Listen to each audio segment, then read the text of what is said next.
The first rays of dawn stretched lazily over the valley, painting the misty waters of the river in pale gold and silver. The river, wide and slow-moving, seemed almost eternal, whispering secrets to the wind that carried them over the reeds and shallow banks. From a distance, one could hear the gentle murmur of water lapping against stone, punctuated by the occasional call of a distant bird. To the eye, it was a place of serenity and life, a sanctuary where water, sun, and land came together in quiet harmony. Yet, beneath this calm surface lay a history unknown to the casual observer, a history of trust and betrayal, of life sustained and lives lost.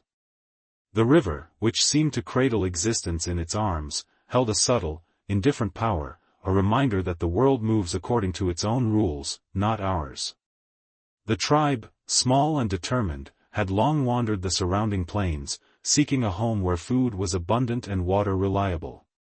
Their journey had been arduous, guided by instincts honed over generations, a mixture of intuition and cautious observation. They had learned to read the signs of weather, the behavior of animals, the subtle changes in soil, and the distant echoes of rivers far beyond the horizon.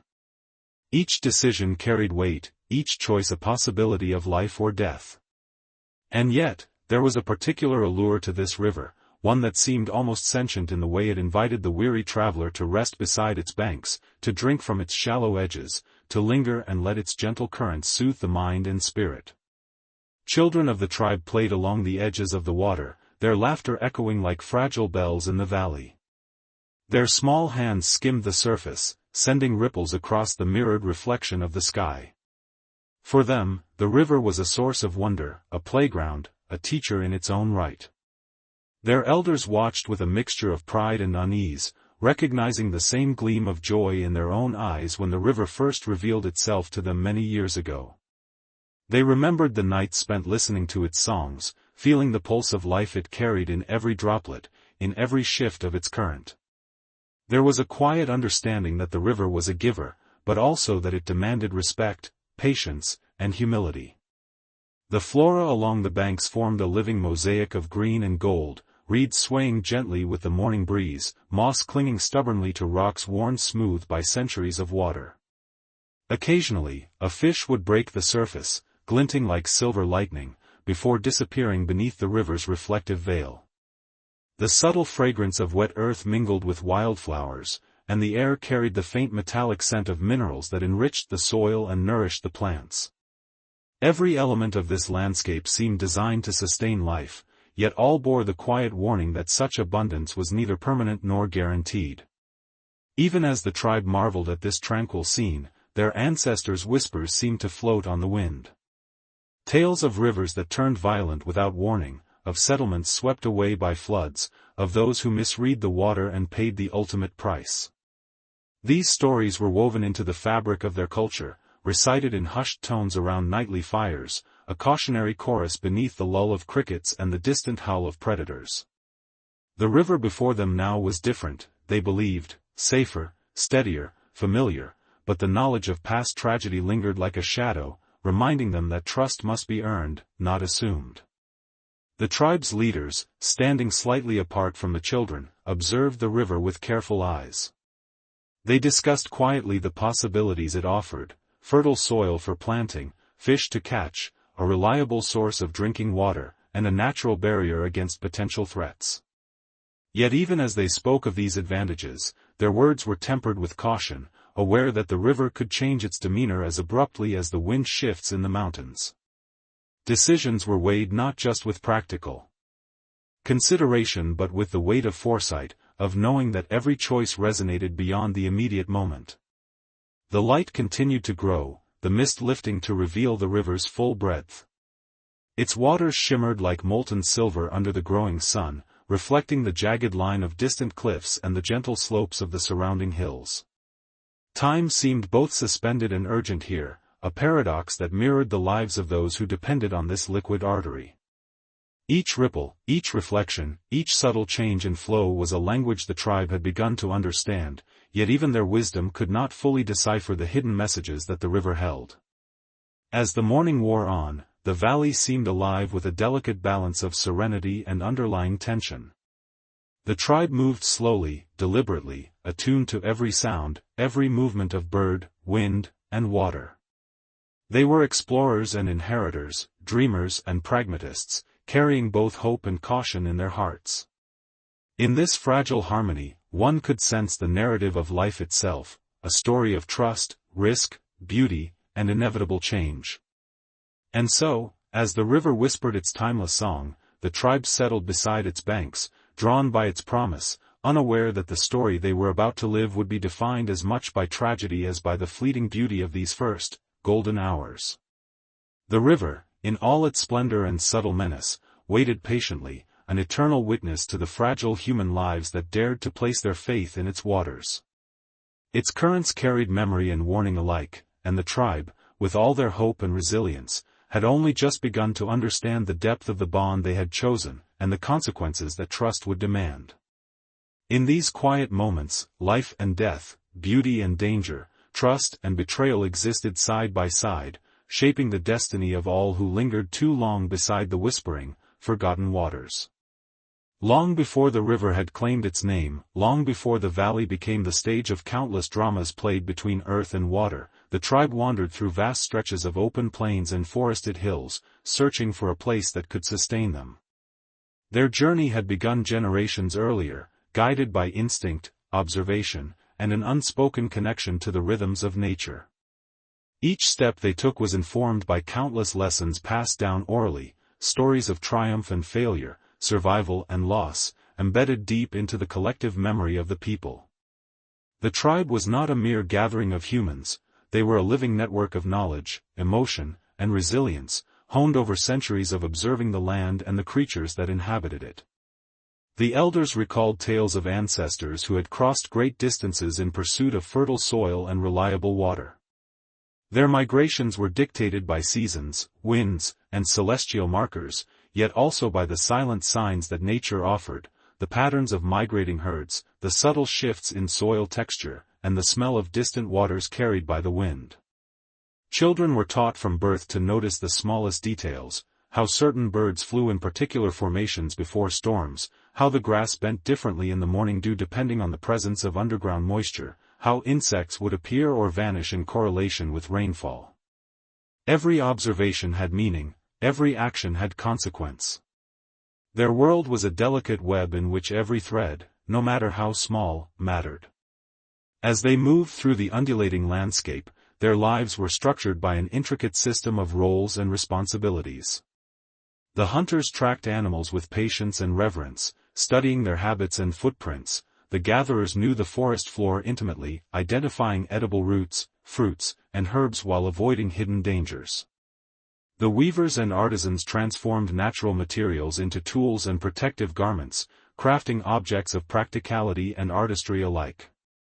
From a distance, it might have seemed chaotic, a nomadic people wandering aimlessly, but each movement was deliberate, each act purposeful, each member essential to the survival of the whole. Their language, though composed of sounds simple to outsiders, carried layers of meaning and nuance. A single word could convey not only an object but the context of its use, its seasonality, its danger, and its relation to other elements of their environment. Stories were told not only for entertainment but for education, their narratives functioning as living manuals for survival. Around flickering firelight, elders recounted journeys taken by their forebears, battles with wild predators, and encounters with strange lands and waters. These stories were as much a part of the tribe as their physical bodies, a living map of experience that guided each generation in the decisions that could determine life or death. Yet, for all their knowledge and adaptability, the tribe was also shaped by emotion, hope, and a profound sense of belonging. They were capable of awe in the presence of mountains, rivers, and storms, capable of tenderness toward one another, of laughter and shared joy, of grief and mourning when loss touched their ranks. Their songs were not mere entertainment, they were vessels of memory, of connection, and of emotion, carrying the weight of lives past and lives yet to come. Music and dance became expressions of harmony with the land, allowing the tribe to align themselves with the unseen currents of the world around them, whether in gratitude or in supplication for survival. Over time, as generations followed generations, certain patterns emerged, giving rise to a sense of identity and belonging. They were no longer merely wanderers, they were a people with a shared history, a collective consciousness, and a vision for the future. They began to observe not only the land but the subtle microclimates within it, noting areas where water pooled, soil grew rich with nutrients, or game appeared consistently. Their maps were etched in memory, their boundaries defined not by walls but by shared understanding of nature's flow. They trusted one another implicitly because their survival depended upon it, a trust reinforced daily through cooperation, storytelling, and ritual. Rituals themselves served as both social glue and practical guide. Ceremonies marked the beginning and end of seasons, the emergence of certain stars, or the migration of animals. Offerings were made not out of superstition alone, but as expressions of respect for the forces upon which they depended. Children learned through participation, observing the elders' movements, listening to chants and songs, and gradually internalizing the rhythm of life that had sustained the tribe through hardship and abundance alike. The rituals also reinforced caution, subtly reminding the community that despite knowledge and skill, they remained part of a world governed by forces beyond their control. The tribe's relationship with water, even before discovering the river that would later define them, was sacred and attentive. Springs, small streams, and seasonal pools were treated with care, both as resources and as sacred elements of their environment. Children were taught the importance of balance, taking only what was necessary, ensuring the continuation of the source, and observing patterns that might indicate change.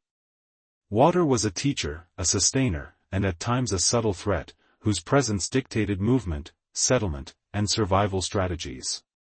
Every step toward water was a negotiation between immediate need and long-term foresight. By the time they first glimpsed the river that would later become central to their fate, the tribe had developed the resilience, intuition, and social cohesion that allowed them to thrive in a challenging and unpredictable world. They approached it with both awe and skepticism, recognizing the beauty and bounty before them while recalling the lessons of other lands where water had betrayed those who had taken it for granted. Their journey had forged not only physical endurance but also a mental and emotional acuity, preparing them to confront the river's gifts and perils alike. As the sun climbed higher, casting long shadows across the rolling plains, the tribe's leaders and elders gathered at the river's edge. Their eyes reflected both wonder and contemplation, weighing the promise of sustenance against the whispers of caution embedded in their collective memory. They understood that settling near this river could mark the beginning of a prosperous chapter, yet also carried the potential for tragedy. In these moments, one could perceive the intricate dance of human intelligence and vulnerability, of hope and caution, of life intimately entwined with the natural world. The tribe had been born not in a single place or moment, but through countless choices, lessons, and experiences accumulated over generations. They were a living testament to human adaptability, a blend of instinct, wisdom, and emotion finely tuned to their surroundings. And now, as they gazed upon the river that promised life and whispered unseen dangers, they stood at the threshold of a new chapter, a chapter that would define not only their survival but the delicate interplay between trust, environment, and destiny. Their story, rooted in centuries of wandering and learning, was about to enter a narrative as fluid, unpredictable, and eternal as the waters before them. The river stretched before the tribe like a silver thread woven through the heart of the valley, glinting in the sunlight as if it carried the secrets of the earth itself. From its distant source high in the mountains, it had carved a path over centuries, shaping the land, nurturing life, and leaving stories etched into the soil, rocks, and sediments along its course.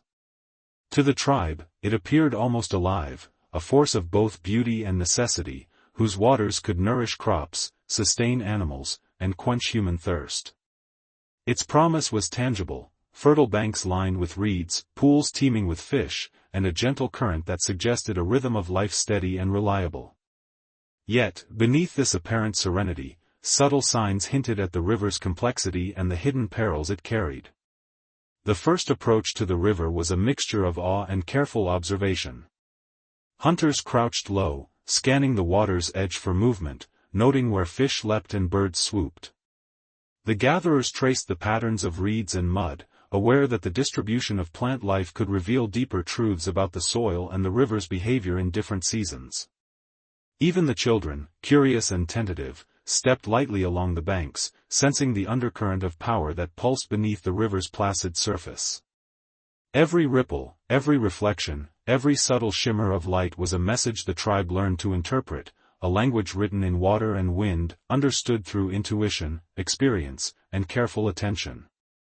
In the mornings, the river seemed almost gentle, a soft lullaby of liquid motion accompanied by the distant hum of insects and the occasional splash of a fish breaking the surface.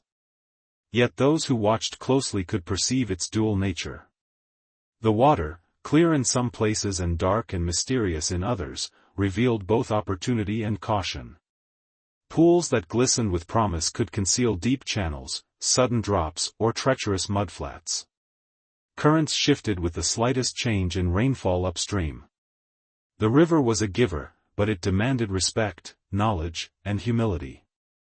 Its life-giving capacity was undeniable, yet it carried the quiet threat that had undone those who failed to observe, anticipate, or heed its subtle warnings.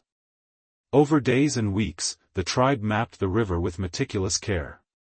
Hunters and gatherers alike noted which sections offered abundant fish, where water plants indicated fertile soil, and which bends might hide danger during floods.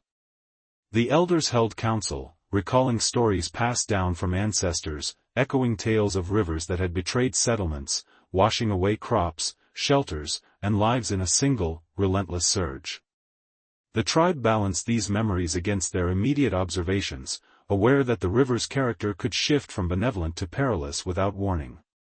The interplay of experience, instinct, and direct observation became central to their understanding, forming a complex relationship built on both admiration and cautious reverence. Life alongside the river brought a rhythm previously unknown to the tribe. Dawn was marked by the shimmer of morning mist over the water, the gentle splash of fish, and the songs of birds that relied on the river's bounty. Days were filled with activity, children learning to navigate the riverbanks, hunters tracking the movements of animals drawn to water, and gatherers searching for edible roots, herbs, and plants nourished by its periodic floods. As evening approached, the river reflected the golden hues of sunset, casting a meditative glow across the valley and inviting reflection. In these hours, the tribe felt the river as a companion, a force to respect and cherish, a provider whose presence made life possible yet whose unpredictability always lingered beneath the surface. The river also became a mirror of the tribe itself, reflecting their aspirations, fears, and social cohesion. Communities gathered along its banks, sharing stories, performing rituals, and planning their sustenance. The river's steady flow fostered a sense of continuity, connecting past, present, and future. Songs of the tribe echoed across the water, celebrating abundance and commemorating past hardships, binding the community together through shared experience and emotional resonance. The children grew up with its cadence in their ears, its shimmer in their eyes, and its lessons in their hearts, learning both gratitude and vigilance as inseparable elements of survival. Yet, for all its generosity, the river carried subtle signs that hinted at its capricious nature. Erosion revealed hidden channels, sudden drops in water level foreshadowed potential flooding, and animal behavior, shifts in fish patterns, changes in migratory birds' timing, spoke of larger, unseen currents of change. The elders watched these indicators with quiet intensity, their eyes scanning the flow, noting the variations in water clarity, the debris carried downstream, the subtle difference in smell and temperature that could signal distant rainfall or upstream disruption. Each observation was catalogued mentally, forming a living record that guided decisions about fishing, gathering, and potential settlement. The river's gift was both material and philosophical. It offered nourishment, shelter, and a space for reflection. To sit on its banks was to confront the vast, untamed power of nature, to recognize one's smallness and mortality, and simultaneously to feel the profound intimacy of being part of a living ecosystem. The tribe understood that trust in the river required a balance, reverence for its power, recognition of its dangers, and careful observation of its moods. The river became a teacher, revealing lessons about patience, anticipation, and respect, lessons that had shaped countless generations before them. Even the physical surroundings spoke of the river's duality. Reeds swayed gracefully in gentle currents yet could conceal deep water, mudflats gave the illusion of stability while threatening to trap an unwary foot, overhanging branches offered shelter but could break under storm pressure. Seasonal patterns shifted subtly, water levels rising and falling in rhythm with distant snowmelt and rain. The tribe had to remain vigilant, understanding that the river's generosity was contingent upon their observation and adaptability. Those who underestimated it risked not only failure but death. At night, the river transformed once again, reflecting the stars and moon like an endless mirror. The soft sounds of flowing water, nocturnal animals, and the occasional splash of a fish created a meditative ambience, encouraging both contemplation and caution. The tribe gathered around small fires near the banks, exchanging stories, planning for tomorrow, and teaching the younger generation the intricate details of the river's patterns. These sessions reinforced knowledge and wisdom, ensuring that each member internalized the delicate balance of trust, respect, and awareness necessary to thrive alongside such a formidable presence. The river, in all its seeming tranquility, remained an ever-present paradox, simultaneously life-giving and potentially destructive, predictable and capricious, nurturing yet indifferent. To the tribe, it became the axis around which their days, hopes, and futures revolved. It promised sustenance and community, offered space for learning and reflection, and challenged their capacity for observation, adaptation, and foresight. The river's whispering currents carried both the exhilaration of abundance and the subtle reminder of mortality, creating a narrative that intertwined survival, emotion, and philosophy in every flowing droplet.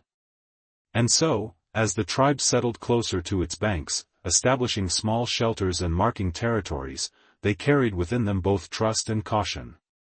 They marveled at its beauty, delighted in its bounty, and respected its hidden dangers.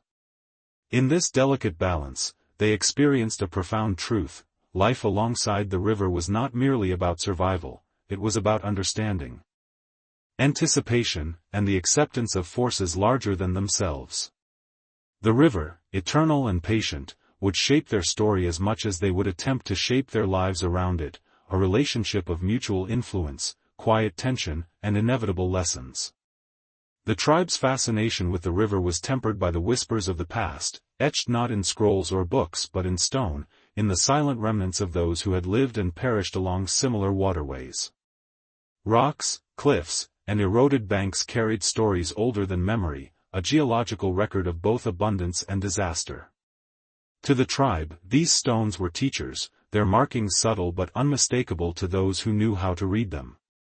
Fossilized riverbeds, worn carvings, and scattered remnants of past settlements hinted at civilizations that had flourished, struggled, and ultimately vanished, leaving only faint traces behind. Each fragment of stone and sediment served as both warning and lesson, demonstrating the fragile interplay between human endeavor and the unforgiving forces of nature. The elders often led the younger members along these remnants, pointing out the subtle clues hidden in the landscape. A line of smoothed stones might indicate the path of a former flood, or a mound of soil could mark the ruins of a settlement overtaken by rising waters. Even patterns in cracked rock suggested the cyclical nature of erosion, reminding the tribe that the earth is never static. By observing these signs, the tribe could anticipate potential dangers and adapt strategies for survival. It was a practice that combined empirical observation with oral history, blending science and tradition into a holistic understanding of their environment. In addition to physical traces, the tribe paid attention to remnants of tools, pottery shards, and other artifacts left behind by earlier peoples. These relics told stories of ingenuity and error, of communities that had harnessed the river's resources wisely and others that had ignored the subtle warnings nature provided. The materials themselves revealed priorities and practices: the use of local stone for tools, the careful construction of dwellings, and the remnants of irrigation channels designed to channel the river's flow. By studying these artifacts, the tribe gleaned insights into successful adaptation and the catastrophic consequences of misjudgment.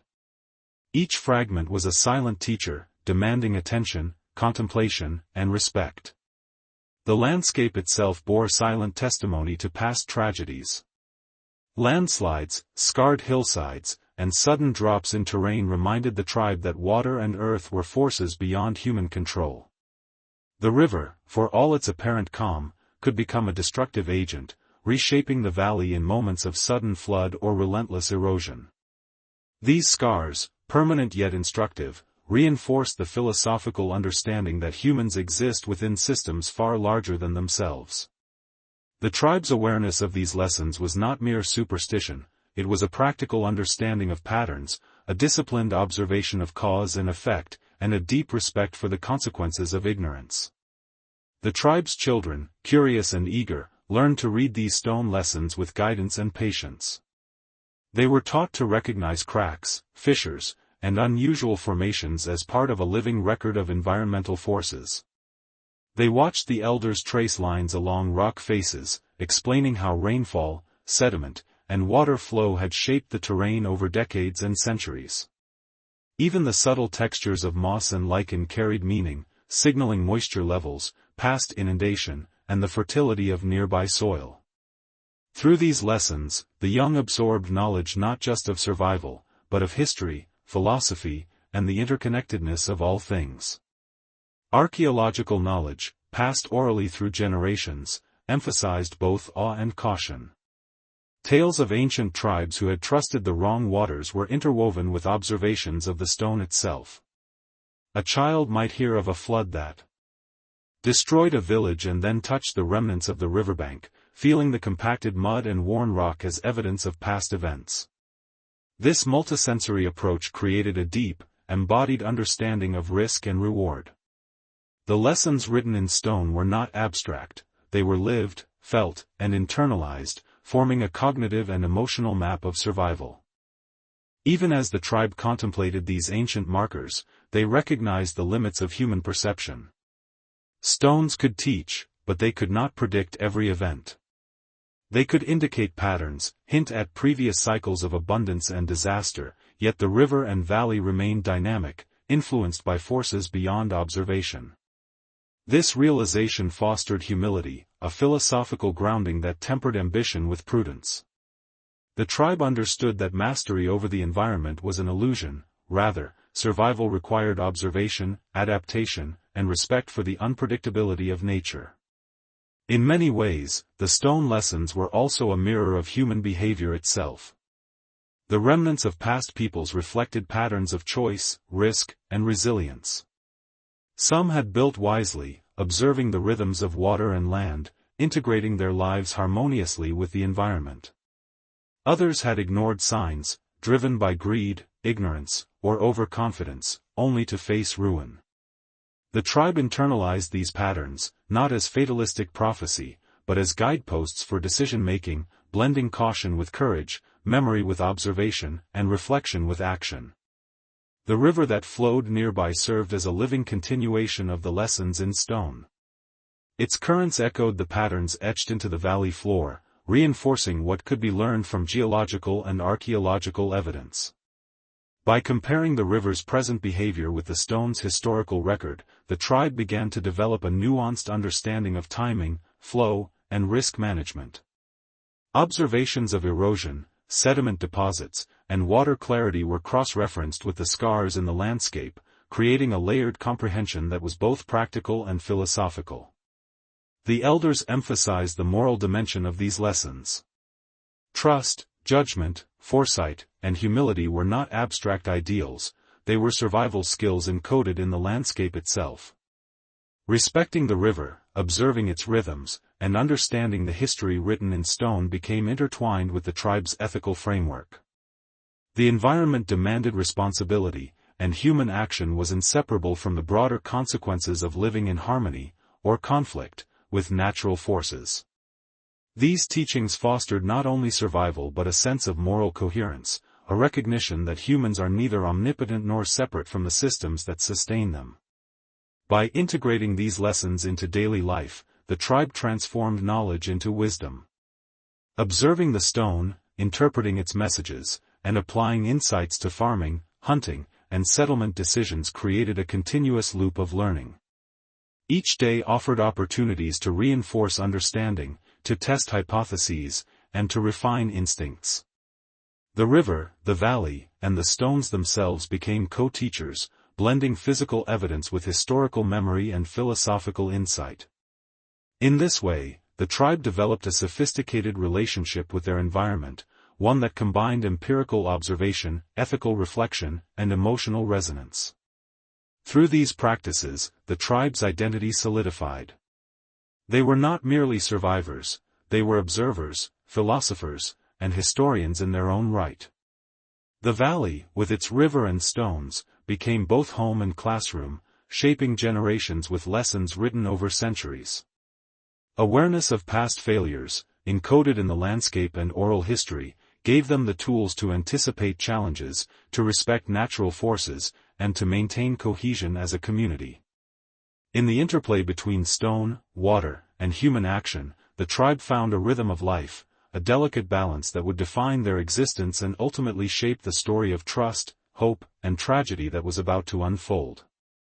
The river was no longer just a source of sustenance for the tribe, it had become a sacred stage upon which the rhythms of life were observed, celebrated, and honored. From the earliest hours of dawn, the water's edge was alive with activity that carried both practical purpose and spiritual significance. Elders moved deliberately along the banks, guiding younger members in the careful placement of stones, the marking of fishing spots, and the construction of simple platforms for ceremonies. Children watched, wide-eyed, learning that the river was more than a provider, it was a teacher, a guide, and, in its own quiet way, a witness to the unfolding drama of human life. Daily rituals punctuated the tribe's existence, blending the practical with the symbolic. Before fishing, the hunters performed small rites, touching the water lightly with their hands, whispering thanks for the life it would provide. The gatherers offered tiny bundles of herbs and seeds to the river, gestures of reciprocity acknowledging that their sustenance came not only from their labor but from the benevolent yet unpredictable currents of nature. These acts, repeated for generations, became both habit and meditation, reinforcing a deep sense of interconnectedness between the people and the environment. Even in the smallest gestures, the tribe expressed reverence, gratitude, and mindfulness, cultivating a philosophy of respect that informed every decision, every movement, every moment along the river. Music and chant were integral to these rituals. The elders' voices rose and fell in slow, deliberate cadence, echoing against the riverbanks and carrying across the water in hauntingly beautiful patterns. Drums made of animal hides and hollowed wood beat in rhythm with the flow of the river, amplifying the sense of connection between human life and the pulse of the natural world. Children clapped hands and mimicked gestures, learning not only the forms but the deeper purpose behind each movement, each sound. Through song, the tribe transmitted knowledge, memory, and emotion, weaving together survival skills, moral instruction, and aesthetic expression into a single, unified practice. The water itself seemed to respond. Ripples shimmered under sunlight, catching reflections of sky and foliage, while fish leapt occasionally, as if acknowledging the ceremonial attention paid to their realm. Birds circled overhead, their calls punctuating the rhythm of ritual. Even the wind seemed to move in concert, rustling reeds and carrying scents of wet earth and wildflowers, enveloping participants in a sensory tapestry that heightened awareness and presence. In these moments, the tribe did not merely act on instinct, they entered a space of deliberate engagement with the river's life force, cultivating patience, attentiveness, and a profound sense of belonging. Seasonal festivals brought the rituals to their most elaborate form. During the spring thaw, when waters swelled with melted snow and rain, the tribe gathered along the riverbanks for ceremonies that celebrated renewal and fertility. Platforms were decorated with woven reeds and flowers, and offerings were made to ensure abundance for crops and animals alike. Elders recounted ancestral stories, reminding the tribe of past successes and failures, embedding historical memory within the fabric of celebration. The combination of song, dance, and storytelling created a holistic learning experience, where morality, survival strategy, and aesthetic appreciation were inseparable. In contrast, autumn rituals emphasized reflection, preparation, and caution. As waters receded and the landscape shifted toward dormancy, the tribe gathered to honor what had been harvested and to acknowledge losses. Fires were lit along the banks, their flickering glow illuminating the faces of participants in an intimate, almost sacred space. Elders spoke of the river's unpredictability, recounting tales of settlements swept away by floods and lives lost to misjudged trust. These stories were not meant to instill fear, but to cultivate awareness, humility, and respect for the delicate balance between human endeavor and natural forces. Children absorbed these lessons through observation and repetition, internalizing the rhythm of life, the cyclical nature of abundance and scarcity, and the ethical framework that underpinned the tribe's survival. The interplay between ritual and survival extended into everyday activities. Even tasks like washing, cooking, and preparing tools were imbued with ceremonial mindfulness. Water drawn from the river was treated with care, poured respectfully, and shared equitably among the community. Cooking and food preparation involved silent acknowledgement of the river's gift, a recognition that the sustenance it provided was intertwined with both labor and environmental harmony. In this way, ritual was not limited to grand ceremonies, it permeated the mundane, turning ordinary actions into deliberate acts of consciousness, ethics, and ecological awareness. Rituals also reinforced social cohesion. The river's edge became a stage for teaching leadership, cooperation, and accountability. Tasks were distributed according to skill and experience, with elders guiding decisions and mediating disputes. Observation of conduct during these rituals informed communal judgments, shaping the values and behaviors that would define the tribe's internal dynamics. By blending spiritual observance with practical instruction, the tribe ensured that every member understood their role, responsibilities, and interconnectedness, fostering resilience in the face of uncertainty and adversity. The philosophical dimensions of these rituals were subtle but pervasive. By engaging with the river through deliberate action, song, and reflection, the tribe cultivated an awareness of temporality, impermanence, and the interconnectedness of all life. They learned that trust in the river was neither blind nor permanent, that abundance was contingent upon respect, observation, and adaptation. The rituals created a space where the tangible and intangible merged, practical knowledge, moral instruction, and contemplative reflection became inseparable, allowing the tribe to navigate an unpredictable world with wisdom, grace, and humility. Even as the sun rose higher and the river shimmered in the light, the tribe remained mindful of the lessons embedded in every gesture. Each ritual acted as a reinforcement of memory, a rehearsal of strategy, and an affirmation of identity.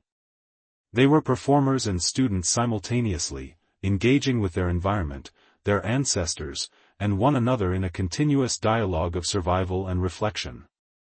The river, patient and eternal, observed these interactions silently, shaping the tribe's story as much as they shaped their actions upon its banks. The river's edge became a sacred classroom, laboratory, and temple all at once. Observation, meditation, celebration, and preparation intertwined seamlessly, creating a lived philosophy that guided the tribe's decisions and defined their culture. By embedding ritual into daily life, they transformed survival into a practice of mindfulness, respect, and ethical awareness. Every fish caught, every stone moved, every chant or gesture became a reinforcement of the delicate balance between human aspiration and environmental reality, between trust and vigilance, between hope and humility. Through these practices, the tribe developed not only practical skills but also emotional depth and philosophical understanding. They cultivated patience, foresight, and empathy, recognizing that their existence was intimately tied to forces both seen and unseen. The river was more than water, it was a mirror, a teacher, and a repository of wisdom accumulated over generations.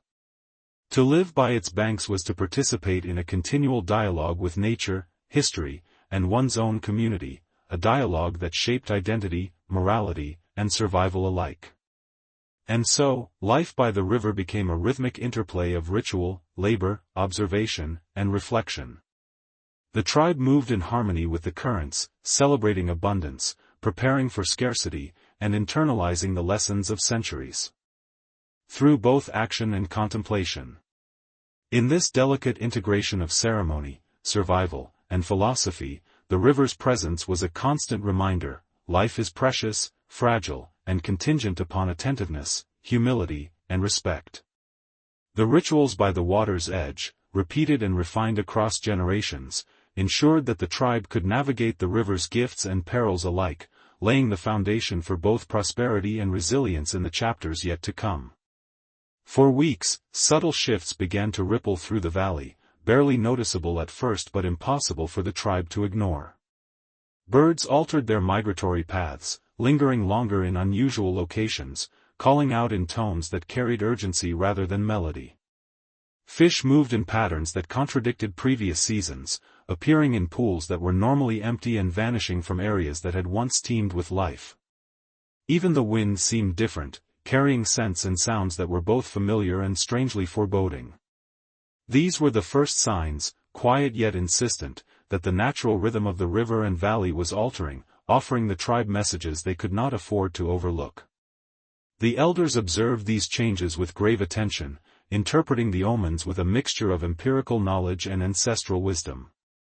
Each movement of animal, each ripple in the water, each shift in vegetation became part of a larger narrative, a language of warning that demanded careful reading. The tribe had long learned to respect the subtle cues of their environment, to translate its signals into practical decisions about hunting, gathering, and settlement. Yet even with this deep awareness, there was an undercurrent of unease, a recognition that the forces shaping the land were beyond human control. Nature, once predictable in its cycles, now hinted at volatility, and the tribe's collective intuition sensed it. Storm clouds gathered more frequently on the horizon, appearing with no clear pattern, their shapes dark and ominous compared to the soft, rolling clouds of previous seasons. Rain fell in sudden bursts, soaking the riverbanks in heavy sheets and then vanishing as abruptly as it had arrived. The soil, usually firm and reliable, began to shift, creating small landslides and unstable ground along familiar paths. Even the reeds at the river's edge bent and swayed in unusual patterns, as if communicating through a silent language that only the most observant could decode. The tribe, attuned to the minutiae of their surroundings, recognized these signs as omens, harbingers of disruption that required vigilance and reflection. Animals, too, played a role in signaling change. Herds of deer avoided certain meadows, migrating earlier than expected, while predators lingered closer to the river, drawn by shifts in prey behavior. Fish, once predictable in their seasonal migrations, scattered unpredictably, leaving pools that had always been abundant mysteriously empty. The tribe's hunters and gatherers, sensitive to these movements, knew that such deviations were rarely random. Nature had a rhythm, and when that rhythm faltered, it was often a precursor to upheaval. Observing these patterns was no longer just a matter of survival, it became a practice of foresight, a way to interpret the subtle warnings embedded in every living thing. Even the river itself began to exhibit signs of volatility. Its normally steady current became inconsistent, alternating between calm stretches and sudden, rapid flows. Debris appeared where it had never been seen before, carried downstream in a chaotic procession of branches, stones, and sediment. The color of the water shifted in subtle ways, reflecting upstream disturbances invisible to the naked eye. The tribe noticed these changes immediately, interpreting the river's altered behavior as an omen in itself, a message that the seemingly dependable source of life could also become an agent of danger if its patterns were not respected. These early omens fostered a tension between hope and fear. The river, though still abundant, now carried ambiguity, challenging the tribe's sense of security. Leaders convened councils along the banks, discussing observations and debating potential responses. Should they continue their current routines, trusting in the river's historical reliability? Or should they prepare for potential disruption, modifying hunting and gathering practices, relocating temporary shelters, or reinforcing the banks against unexpected flooding? Each option carried risk, and each decision reflected a delicate balance between caution and pragmatism, between respect for tradition and responsiveness to new realities. Rituals adapted to reflect the changing environment. The tribe performed additional offerings, chanting longer and more deliberately, seeking guidance and protection from forces they could not fully understand. Firelight danced on the water, illuminating gestures of reverence and supplication. These acts served multiple purposes. They were both spiritual practices and practical methods of unifying the community around a shared awareness of danger. Children, observing closely, internalized the importance of attention, reflection, and communal preparation, understanding that omens were not merely superstition but encoded warnings embedded in the natural world. The arrival of omens also intensified the tribe's philosophical reflections. The river, once perceived as a steady companion, now revealed its duality with stark clarity. Abundance and peril coexisted, often in ways invisible until the moment of crisis.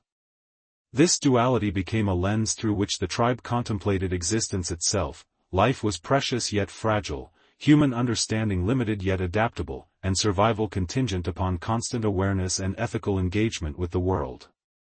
Observing omens was not just a practical exercise but a meditation on the nature of trust, uncertainty, and the human condition. As days passed, the accumulation of signs created a quiet anxiety within the tribe.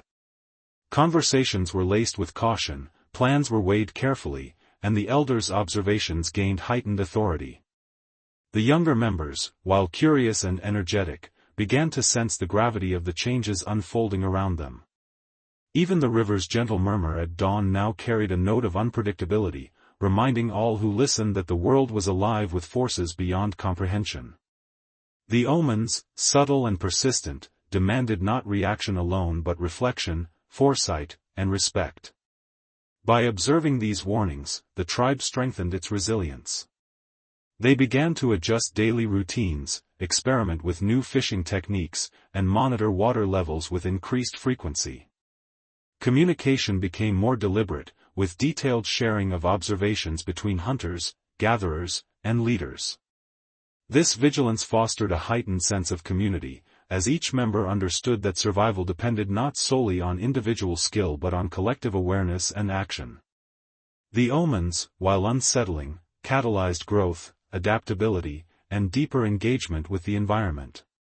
Yet even with all precautions, there was an unspoken acknowledgement that the omens were only hints, not guarantees. The river, the winds, the animals, and the soil were forces operating on scales far larger than any individual or tribe. Interpretation was never perfect, outcomes were never certain. The arrival of omens thus introduced both tension and humility, shaping the tribe's mindset in ways that would influence decisions, actions, and ultimately their fate. It was a period of heightened awareness, a delicate balance between respect and readiness, wonder and apprehension, anticipation and acceptance. In these early days of change, the river's edge became both classroom and altar. Observation, reflection, and communal discussion intertwined with ritual and celebration, creating a holistic approach to interpreting the signs. The tribe engaged fully with the environment, translating subtle cues into actionable knowledge while internalizing the broader lessons about trust, mortality, and the unpredictable nature of life. The arrival of omens marked the beginning of a pivotal chapter, a moment when beauty, danger, and philosophical insight converged, setting the stage for choices that would define survival, tragedy, and the enduring story of the tribe along the river. The elders convened under the broad canopy of trees near the river's bend, their faces etched with concern, illuminated by the soft glow of early morning light. The signs had become undeniable: shifts in animal behavior, unexpected debris in the river, unusual cloud patterns, and erratic water currents. For generations, the tribe had relied on intuition, observation, and ancestral knowledge to navigate the rhythms of nature. Yet now, the river, once a steadfast source of life, posed questions they could not answer with certainty. Each decision carried immense weight, not only for survival but for the ethical and philosophical identity of the tribe itself. Debate filled the air, voices measured and deliberate. Some elders argued for caution, suggesting that the tribe temporarily relocate upstream or retreat to higher ground until the river revealed more predictable patterns. They cited memories of past communities lost to floods and shifting waters, warning that ignoring these omens could invite disaster.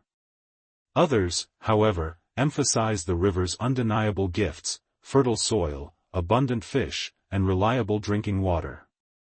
To forsake the river entirely, they argued, would mean abandoning sustenance and opportunity, jeopardizing both immediate survival and long-term growth. The tension between prudence and ambition underscored every word, every gesture, and every glance exchanged among the leaders. The younger members, though less experienced, listened intently, absorbing the gravity of the conversation. They sensed the moral dimensions underlying the practical debate: trust and caution, hope and responsibility, risk and consequence. To settle near the river was not merely to secure resources, it was to place faith in a dynamic, often capricious force, one whose character could shift suddenly and without mercy. Observing the elders, the younger tribe members learned that leadership demanded more than knowledge; it required judgment, humility, and the capacity to anticipate outcomes that were impossible to predict fully. Finally, a decision began to take shape, emerging from hours of deliberation, observation, and reflection. The elders resolved that the tribe would settle along the river, but with stringent precautions designed to mitigate potential risks. Temporary shelters would be constructed at a safe distance from the main flow, and elevated platforms would be built for storage and observation. Hunting and gathering routines would be adjusted to account for altered animal movements, and rituals would be intensified to honor the river, to interpret its moods, and to reinforce communal cohesion. The decision balanced opportunity with vigilance, abundance with caution, and trust with respect for forces beyond human control. Once the decision was made, the tribe moved with purpose and care. Families carried tools, firewood, and simple provisions, moving deliberately to identify suitable sites for shelters. Children ran ahead, exploring while remaining under watchful eyes, their laughter mingling with the murmur of the river. Elders guided construction, teaching techniques to anchor platforms safely, to reinforce dwellings, and to maintain clean access to water. Every action was imbued with both practicality and philosophy. Each choice reflected not only survival strategies but also the ethical engagement with nature that had been cultivated through generations of observation and ritual. The river, as if acknowledging the tribe's presence, responded with subtle shifts. Currents swirled gently around newly placed stones, while reeds and vegetation bent in gentle arcs, marking boundaries between fertile soil and unstable ground. Fish darted near newly cleared areas, and birds circled overhead, their calls adding rhythm to the unfolding work. Even the wind seemed to cooperate, carrying scents and sounds that guided construction and placement. The tribe interpreted these responses as affirmations and warnings, reinforcing their belief that settlement required not only planning but continual observation, interpretation, and adaptation. Rituals intensified in response to the magnitude of the decision. Offerings were made to the river, stones were arranged in symbolic patterns, and songs were sung to honor both ancestors and the natural forces that sustained life. Children participated in these ceremonies, learning to recognize the river as a teacher and a mirror of human responsibility. Elders emphasized that trust was earned through attentiveness and humility, not assumed blindly, and that abundance required both gratitude and vigilance. These lessons, embodied in action and sound, created a framework for moral and practical engagement with the environment that would define the tribe's culture for generations. The decision also carried emotional weight. Settling near the river meant hope and opportunity but also anxiety and uncertainty. Families experienced a mixture of relief and apprehension, delight at the potential for fertile land and abundant resources, and fear of the unknown dangers suggested by earlier omens. Conversations were filled with encouragement and reminders, stories of past resilience interwoven with cautionary tales. This emotional interplay reinforced cohesion, ensuring that while individual fears were acknowledged, collective purpose and mutual responsibility remained central to the tribe's actions. As settlement progressed, the tribe developed new routines aligned with the river's rhythms. Observational posts were established along bends and tributaries, enabling careful monitoring of water levels and animal activity. Fishing strategies were adjusted to account for erratic currents and shifting populations, while foraging practices adapted to changes in plant distribution. Each action demonstrated a synthesis of observation, experience, and inherited wisdom, reinforcing the tribe's understanding that survival required continuous learning and adaptation. The river, once perceived as merely a source of sustenance, became a dynamic partner in the ongoing narrative of life. Yet even as the tribe implemented these measures, the elders emphasized humility. Nature remained unpredictable, and no precaution could guarantee absolute safety. The river could flood, sediments could shift, and storms could arrive without warning. Acknowledging this uncertainty was essential, not as a source of fear but as a philosophical grounding. Life was contingent, trust was earned, and human understanding, while powerful, was never complete. This recognition fostered a culture of mindfulness, foresight, and ethical engagement with the environment, integrating practical knowledge with moral and philosophical insight. Nightfall brought reflection. The tribe gathered along the riverbank, observing the waters shimmer under the moon and recounting the day's efforts. Elders spoke of the delicate balance between opportunity and risk, emphasizing the need for vigilance, observation, and communal coordination. Children absorbed these lessons silently, internalizing both practical strategies and philosophical understanding. The river, patient and eternal, mirrored the tribe's emotions, its surface reflecting light, movement, and the collective consciousness of those who had chosen to trust it. By dawn, the settlement had taken form, shelters were established, elevated platforms marked safe zones, and routines for observation, hunting, and gathering were in place. The tribe, though aware of potential peril, moved with confidence and purpose, guided by experience, tradition, and the wisdom encoded in both ancestral knowledge and direct observation of the environment.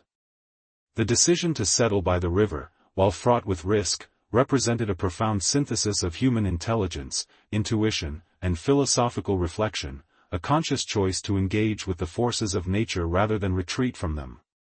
The magnitude of this choice would reverberate across days, seasons, and generations. The river, both ally and teacher, would continue to test the tribe's vigilance, patience, and understanding. Every decision, from placement of shelters to timing of fishing, would carry consequences shaped by the dynamic interplay of natural forces and human agency. In this moment, the tribe experienced the profound truth of existence. Life depended on attentiveness, foresight, and ethical engagement with forces far larger than themselves, and yet even in uncertainty, hope and opportunity could be embraced. In the end, the river became more than water, and the tribe more than wanderers. Settlement represented a convergence of practical survival, communal identity, and philosophical insight. The decision to trust the river, guided by observation, ritual, and deliberation, marked a turning point in the tribe's story, a moment when human agency and environmental reality intersected, shaping not only immediate survival but the narrative arc of life, hope, and eventual tragedy along the river's winding course. For weeks after settling near the river, subtle irregularities continued to ripple through the valley, whispering warnings that were easy to overlook amid the tribe's excitement and newfound routines. Birds circled the skies with unusual hesitation, pausing mid-flight or altering their formations in ways that confounded even the keenest observers. Fish that had once teemed in predictable pools now darted erratically, leaving stretches of the river seemingly barren, only to reappear elsewhere with sudden bursts of life. Even the reeds along the banks shivered in unexpected directions, responding to shifts in currents, wind, and soil moisture that were imperceptible to all but the most attentive eyes. To the elders, these were unmistakable signs, messages from the environment meant to be interpreted with patience and care, yet they were often dismissed in favor of immediate practical concerns. The younger members of the tribe, invigorated by the novelty of settlement, rarely noticed the subtleties that so occupied their elders. Children laughed and played along the banks, sometimes venturing too close to deeper waters, while hunters focused on immediate returns, eager to fill their nets and snares rather than anticipate long-term change. Even the elders found it challenging to maintain constant vigilance. Human fatigue, optimism, and routine created blind spots, and the river, patient and indifferent, allowed minor oversights to accumulate unnoticed. The interplay of human desire, curiosity, and the urgent demands of survival created a perfect storm of selective perception. Opportunity was embraced, warning signs were marginalized, and subtle caution was relegated to background thought. Among the overlooked omens were the minor fluctuations in water level that occurred without obvious rainfall. Early in the morning, puddles formed in unusual depressions along the riverbank, disappearing by midday only to reappear after the sun had set. Mud cracks shifted subtly overnight, indicating that water had seeped into areas the tribe had considered stable. Small landslides along the slopes surrounding the settlement were noted by the elders but quickly dismissed as inconsequential, mere irregularities in the terrain. Yet these minute changes were far from trivial. They were the early manifestations of hydrological instability, precursors to disruptions that the tribe's optimism had yet to comprehend fully. The river's surface, too, offered ambiguous signs. While its currents remained generally calm, small whirlpools appeared without warning, and debris drifted downstream with increasing unpredictability. Tree branches, once anchored firmly along the banks, loosened slightly after minor storms, signaling soil erosion that could worsen with successive rainfall. Even the clarity of the water changed subtly, with sections turning murky despite no upstream disturbance, a warning of sediment shifts beneath the surface that could affect both fish and human infrastructure. Each observation, if interpreted correctly, could have informed preventive measures, yet the constant engagement with immediate survival tasks often meant these signs were catalogued but not acted upon with urgency. Animals offered their own messages, easy to misread or ignore amid the busyness of settlement. Deer and small mammals increasingly avoided the lowlands closest to the river, retreating to higher ground with a wariness that was unusual for the season. Predators, sensing these shifts, lingered near newly populated areas, drawn by unfamiliar prey behavior. Birds of prey, usually distant, hovered closer to the banks, their cries piercing the air with a note of unease. These subtle indicators were warnings of ecological imbalance, yet human desire for comfort, routine, and immediate sustenance muted their significance. The river's environment communicated continuously, but the tribe's interpretation was selective, filtered through layers of excitement, complacency, and limited understanding. Elders occasionally attempted to draw attention to the accumulating signs, narrating cautionary tales from generations past. Stories of communities undone by unseen shifts in river behavior were retold with urgency, emphasizing that vigilance was never complete and that trust in water, while necessary, must always be tempered by observation and respect. Yet these reminders often competed with the allure of stability, security, and immediate resource abundance. The human tendency to favor tangible, short-term benefits over abstract, long-term caution played out dramatically along the riverbanks, illustrating the tension between hope and foresight that has characterized societies throughout history. Even ritual, which had once reinforced attentiveness, began to slip into repetition. Offerings and chants, while still performed with reverence, sometimes became habitual gestures, their deeper interpretive purpose obscured by routine. The river's moods continued to shift subtly, yet these nuances were increasingly missed amid the comfort of predictable routines. Ritual had been designed to embed vigilance, moral reflection, and environmental awareness into daily life, but the interplay of human desire for normalcy and the seduction of apparent stability created cracks in its efficacy. These cracks, small as they seemed, would prove consequential as the river continued its slow, inexorable communication of risk. The psychological dimension of ignoring subtle omens cannot be understated. Settling near the river had brought relief, a sense of achievement, and optimism that the tribe's journey had reached a fruitful end. These emotions, while powerful and validating, also dulled sensitivity to minor anomalies, creating a feedback loop in which hope reinforced inattention. Even when elders noted discrepancies, younger members questioned the significance, favoring the visible bounty of fish, fertile soil, and fresh water over abstract warnings. The river, patient and impartial, allowed this oversight to persist, reinforcing the complex dance between human perception and environmental signals, a dance that often determines the fate of communities. Weather patterns offered additional, easily overlooked omens.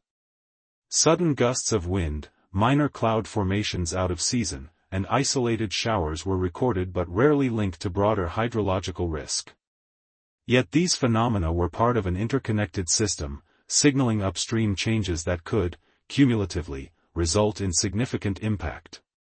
Every small observation had potential predictive value, but human attention, constrained by immediate demands, did not always connect the dots.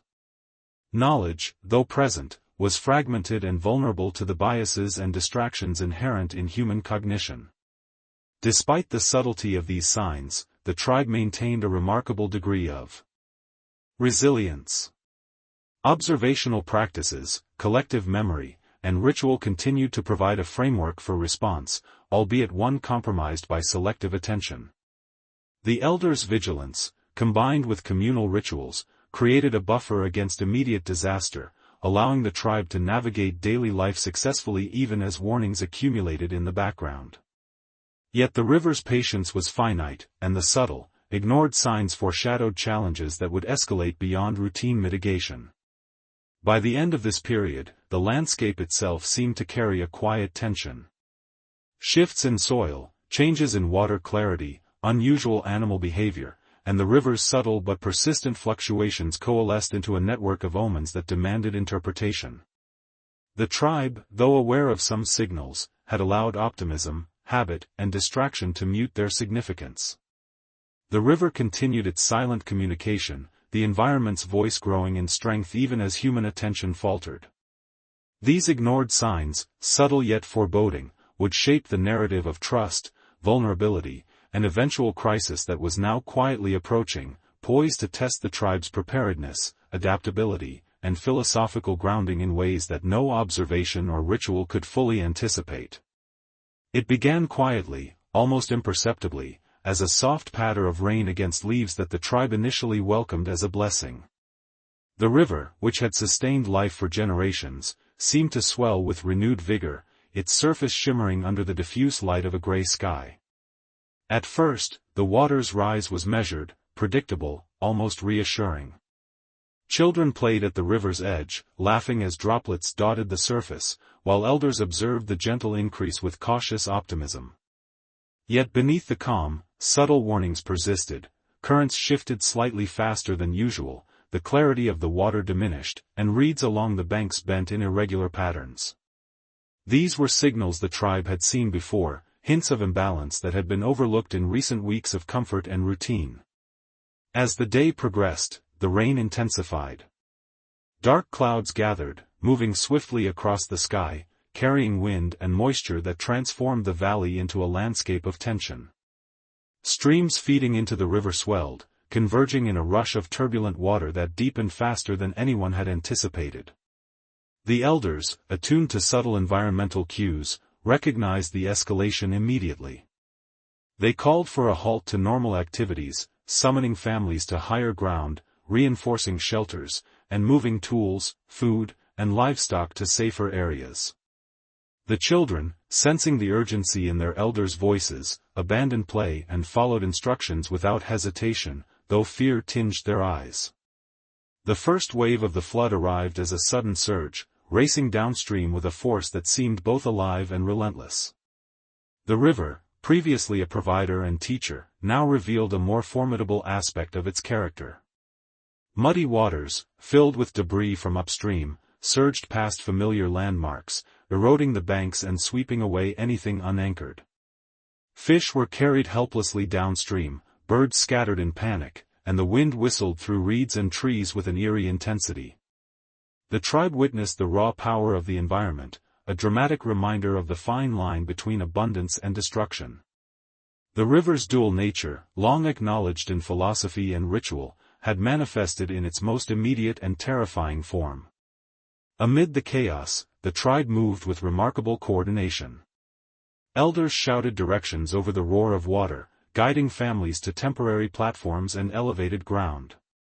Every observation, every prior lesson in anticipation, became a practical tool for survival.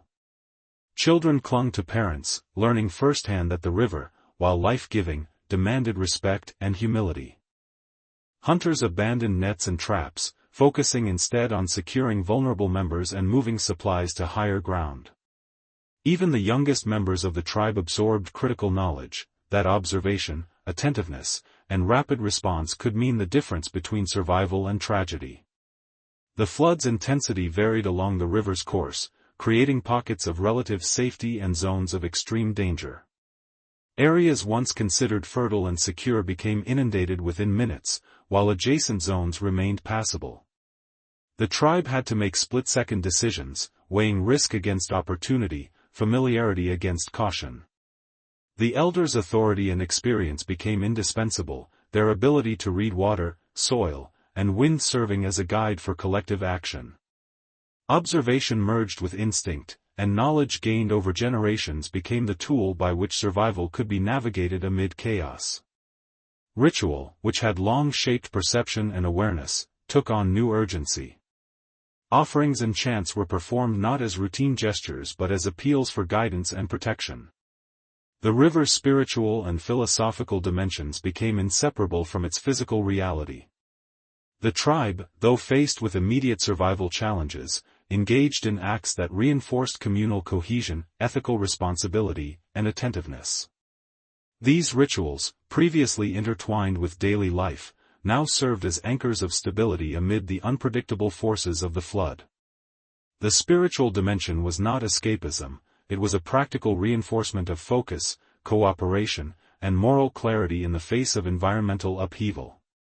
Despite preparation, losses occurred. Temporary structures were swept away, tools and provisions carried off by the surging current. Livestock, caught off guard in low-lying areas, struggled against the water's force. Even with the elders' guidance, the flood's magnitude exceeded previous experience, revealing the limits of both foresight and human agency. Yet the tribe's prior attentiveness and rituals mitigated what could have been catastrophic. The combination of observation, preparation, and moral engagement had allowed a significant portion of the community to endure the initial surge, preserving both life and the core knowledge necessary for ongoing adaptation. The flood also revealed the fragility and resilience of nature itself. Trees bent but did not break, reeds flexed but held firm, and the river carved new channels without entirely destroying the landscape. This interplay of destruction and continuity mirrored the philosophical lessons long taught by the elders. Life was contingent, powerful forces shaped events, and resilience depended on both observation and adaptability. The tribe witnessed these dynamics firsthand, experiencing the raw interplay between human endeavor and environmental forces, a vivid lesson in humility, patience, and interdependence. As waters receded, the aftermath presented a transformed landscape. Fertile soil had been deposited in unexpected areas, debris created new habitats, and water levels stabilized in zones that were previously dry. The tribe, exhausted yet alert, began assessing damage, salvaging what they could, and planning for recovery. Children, wide-eyed from witnessing the river's force, began to understand the delicate balance between risk and reward, abundance and danger. Elders emphasized reflection, noting how past lessons, attentive observation, and collective preparation had prevented complete catastrophe, reinforcing the philosophy that survival was as much about knowledge and ethical engagement as it was about luck or brute strength. In the days following the flood, routines were adapted permanently.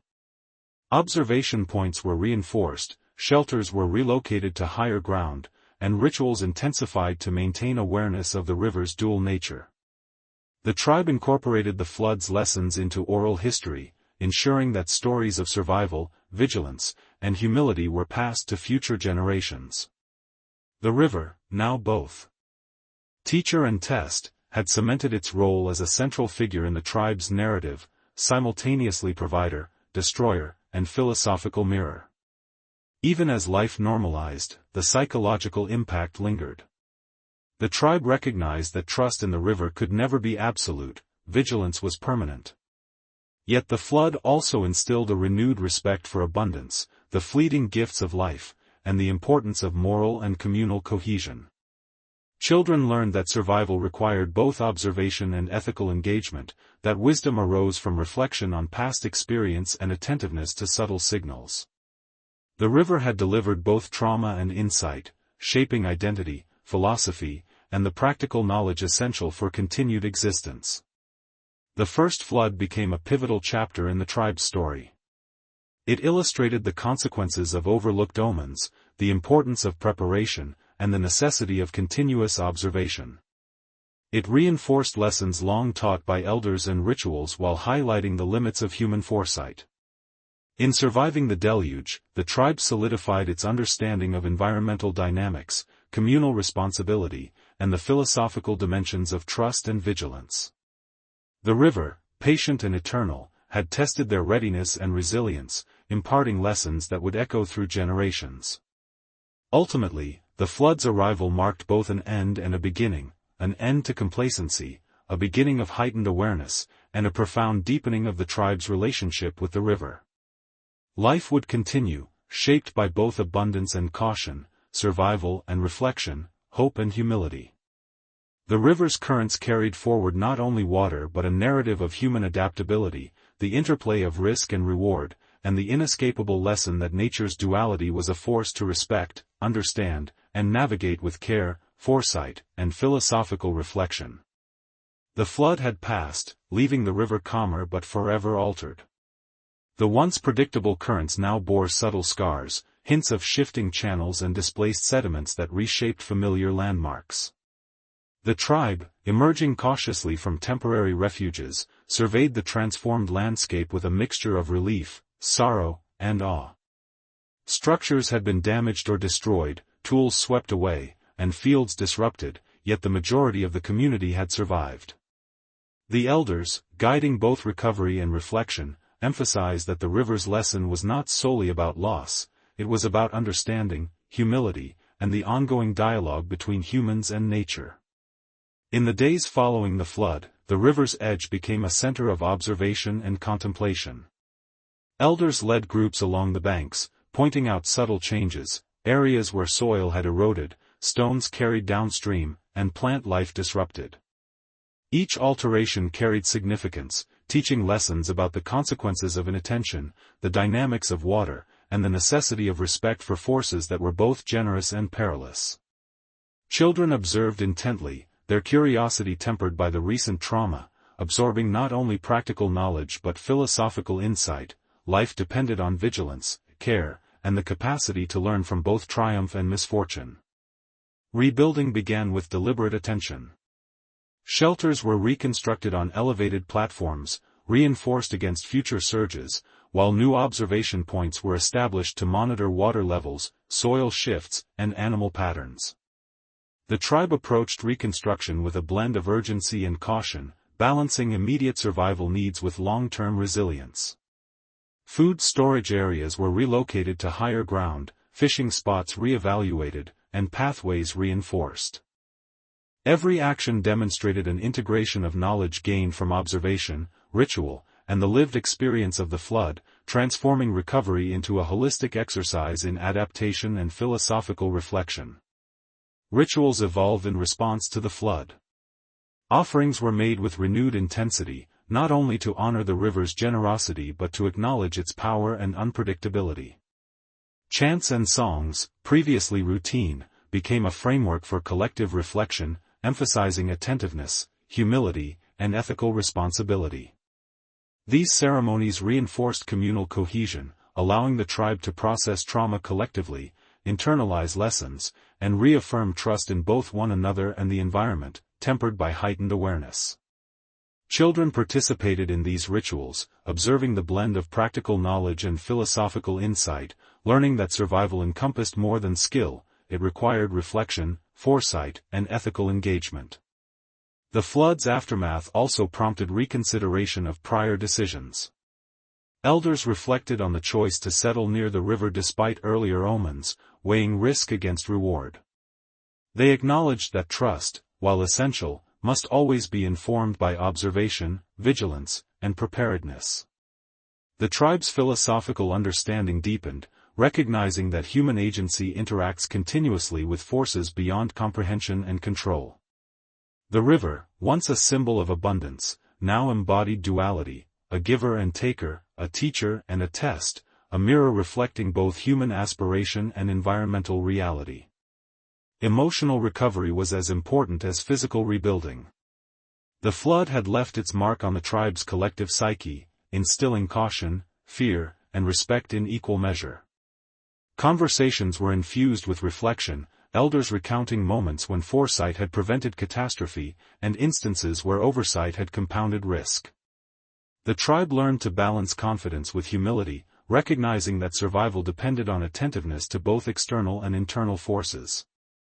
Children absorbed these lessons not only through storytelling but through participation in reconstruction and ritual, internalizing a philosophy of resilience that combined practical knowledge, communal ethics, and emotional intelligence.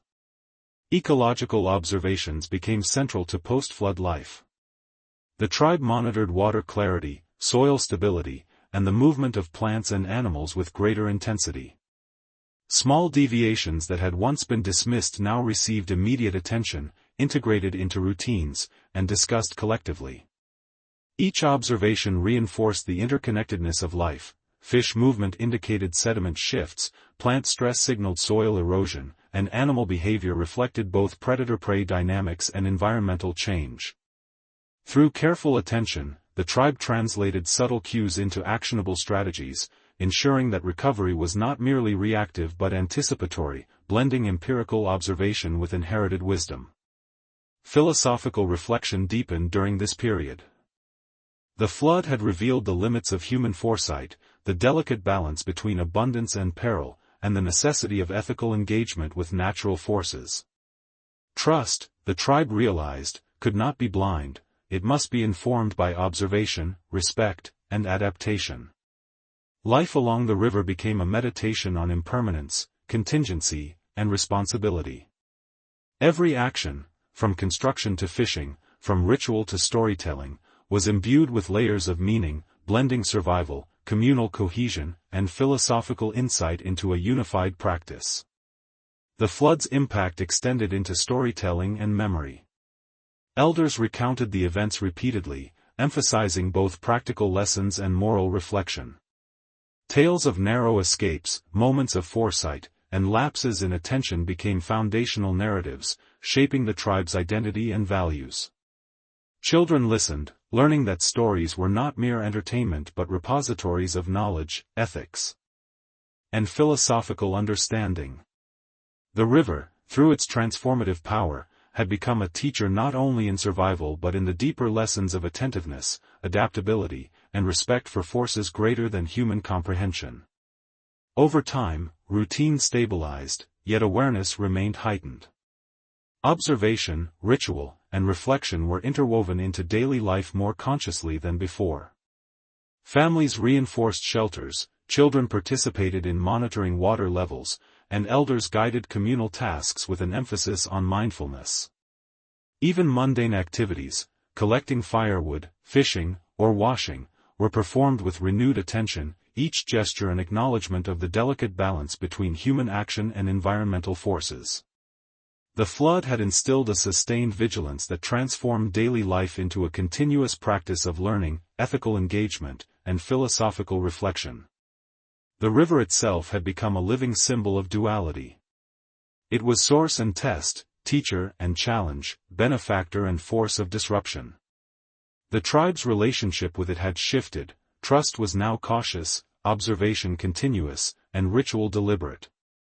The flood's aftermath solidified the understanding that life's abundance is inseparable from vulnerability, that human action is intertwined with natural forces, and that survival demands both practical skill and philosophical mindfulness. The river was no longer simply a resource, it was a narrative force, shaping culture, morality, and identity in tandem with sustenance and survival. In this period of aftermath, resilience took on a layered meaning. Physical rebuilding demonstrated adaptability and resourcefulness, emotional recovery highlighted communal strength and empathy, and philosophical reflection deepened understanding of contingency, trust, and responsibility. The flood had tested every dimension of the tribe's existence, revealing strengths and vulnerabilities alike. Through conscious adaptation, ethical engagement, and attentive observation, the tribe emerged stronger, wiser, and more attuned to both the river's gifts and its latent dangers. Ultimately, the aftermath of the first flood became a defining chapter in the tribe's ongoing story. It was a moment when survival, observation, and philosophy converged, creating a template for life that integrated practical skill, moral reflection, and environmental awareness. The river's duality, its generosity and peril, was now fully understood, shaping decisions, rituals, and communal identity in ways that would resonate for generations. Children and elders alike recognized that the river's lessons were perpetual. Vigilance, respect, and adaptation were not temporary requirements but continuous obligations, and trust, when grounded in knowledge and humility, could guide both survival and understanding. Through reflection, rebuilding, and heightened awareness, the tribe transformed the trauma of the flood into knowledge, insight, and resilience. The river remained central, not just as a provider of sustenance but as a philosophical mirror, a living testament to the delicate balance between life and risk, abundance and contingency, observation and action. In surviving and learning from the flood, the tribe solidified the foundation of a culture that embraced both practical survival and reflective understanding, preparing for the trials, triumphs, and tragedies that the river and time would continue to deliver. Even as the tribe began to regain its rhythm along the river, a subtle tension lingered in the air, almost imperceptible yet persistent. The first flood had left a mark not only on the landscape but on collective consciousness.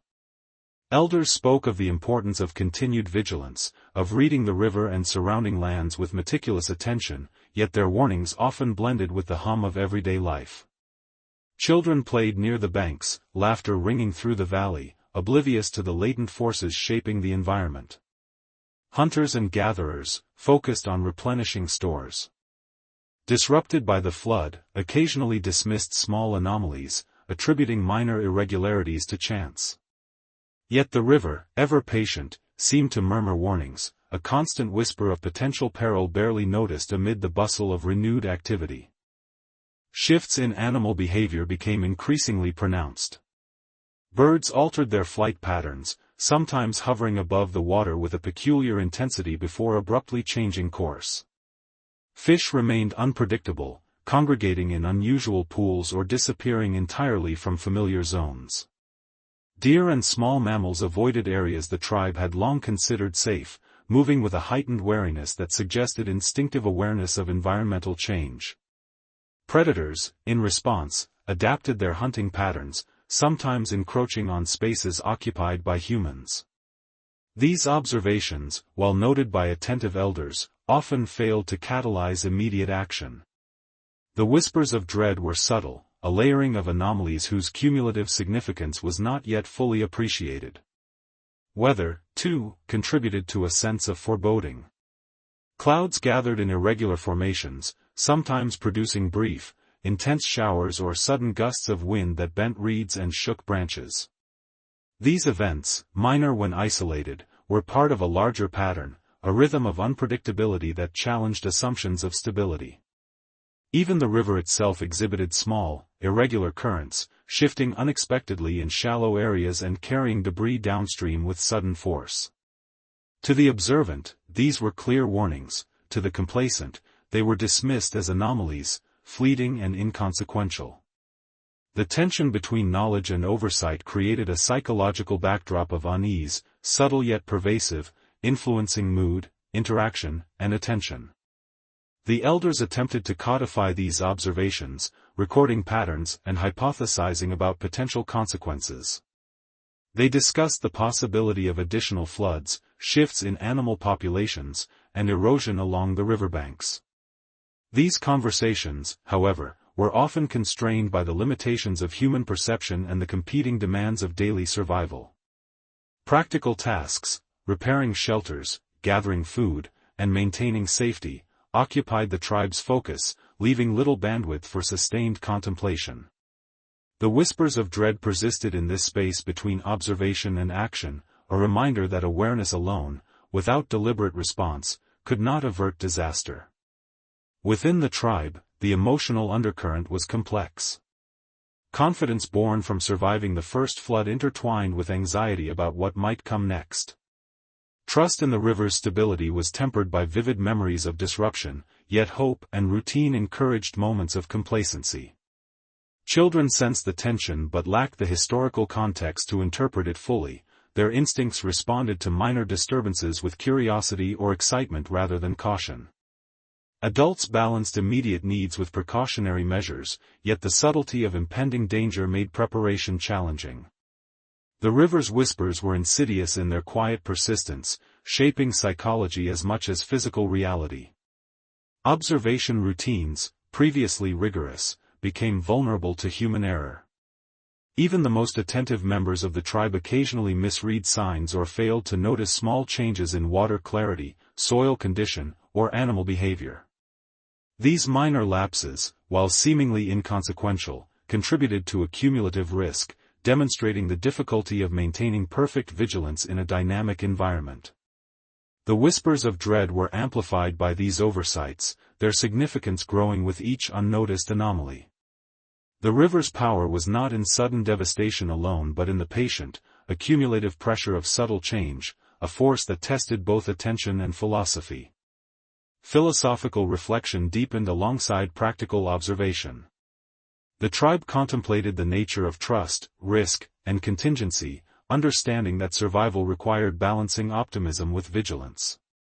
The river, a source of life and a reminder of fragility, embodied duality, abundance and danger, stability and unpredictability. Elders emphasized that comprehension of these forces was never complete, insight required. Continual engagement, humility, and ethical responsibility. The whispers of dread, subtle though they were, became a catalyst for reflective thinking, shaping decision-making, interpersonal dynamics, and the moral framework within which the tribe operated. Social dynamics within the community shifted subtly in response to these undercurrents. Collaboration and communication became more pronounced, as members shared observations, speculated about changes, and reinforced cautionary behaviors. Trust in leadership deepened, as elders' guidance was increasingly relied upon to navigate ambiguity. Yet tension occasionally emerged between those focused on immediate comfort and those advocating sustained vigilance.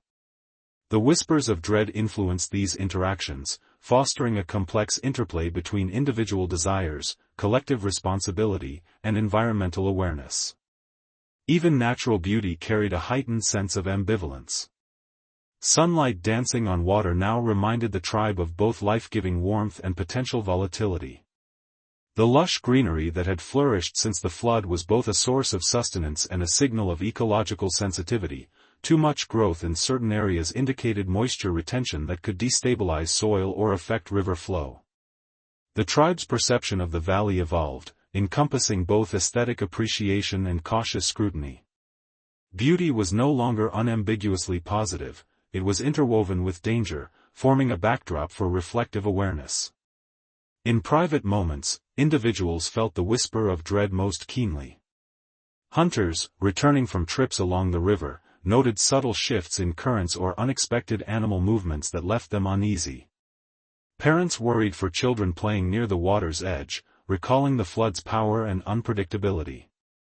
Even in communal spaces, a quiet vigilance permeated daily routines, careful placement of tools, deliberate observation of animal tracks, and the strategic reinforcement of shelters became habitual acts of both practicality and mindfulness. The whispers were not dramatic or immediate, they were psychological threads, weaving tension and awareness into the fabric of everyday life. The warning signs, subtle and persistent, finally culminated in the second surge, a force far greater than the first, sudden in its intensity yet inevitable in retrospect. Clouds had gathered for days, dark and roiling, casting long shadows over the valley. Winds swept across the plains with unusual persistence, bending reeds and scattering leaves as though rehearsing the chaos to come. The river, once a source of calm sustenance, now swelled with a palpable menace, carrying an unfamiliar energy that vibrated through the air. Elders recognized the pattern immediately. the signs they had observed and cautioned about for weeks were converging into an event that would test the limits of preparation, resilience, and human comprehension. Families scrambled to secure shelters and possessions. Elevated platforms, constructed after the first flood, were reinforced with haste, and temporary refuges were relocated to even higher ground. Children were gathered, instructed to stay close, their wide eyes reflecting both fear and fascination. Hunters and gatherers abandoned their routine tasks, focusing entirely on safeguarding life and essentials. Even with prior experience, the magnitude of the surge was overwhelming. The river's increasing volume carried debris, uprooted vegetation, and sediment in a chaotic torrent that transformed familiar pathways into obstacles, challenging both physical and mental preparedness. The first hints of the surge arrived as a rapid rise in water levels, initially subtle yet unmistakable to the trained eye. Reeds along the banks bent under pressure, mud began to slough into the river, and small eddies appeared in areas that were normally calm. The elders immediately recognized the signs of rapid inflow, understanding that these early changes foreshadowed the river's imminent fury. Families moved to higher ground with urgency, coordinating in a pattern that had been rehearsed but now tested under extreme conditions. The urgency was punctuated by the roar of the river as its flow accelerated, carrying with it both nourishment and peril. Animals reacted instinctively. Birds took flight in vast flocks, moving in tight, deliberate formations above the valley. Deer and small mammals abandoned habitual grazing areas, seeking refuge on elevated terrain. Fish surged against the current, and predators adjusted their hunting patterns to the sudden chaos. These behavioral shifts, previously subtle warnings, became immediate indicators of environmental upheaval. The tribe observed carefully, understanding that these instincts were often more attuned to imminent danger than human perception, providing vital information for the decisions that would dictate survival. As the water surged, the river's power became unmistakable. Currents grew turbulent, swirling in unpredictable patterns that threatened bridges, shelters, and pathways. Trees, some long considered immovable, were uprooted and carried downstream, while sediment shifted dramatically, erasing familiar markers and creating new hazards. Elevated platforms, though constructed with foresight, creaked under the weight of materials and people, testing both design and endurance. Every movement demanded coordination, calm, and observation. One misstep could result in injury, loss, or worse. The second surge was not merely a physical challenge, it was a philosophical test, forcing the tribe to confront the limits of knowledge, preparedness, and trust. Elders orchestrated response with precision born of experience. They divided tasks, assigning members to fortify shelters, secure livestock, and monitor water flow. Communication became both directive and supportive, blending urgency with reassurance.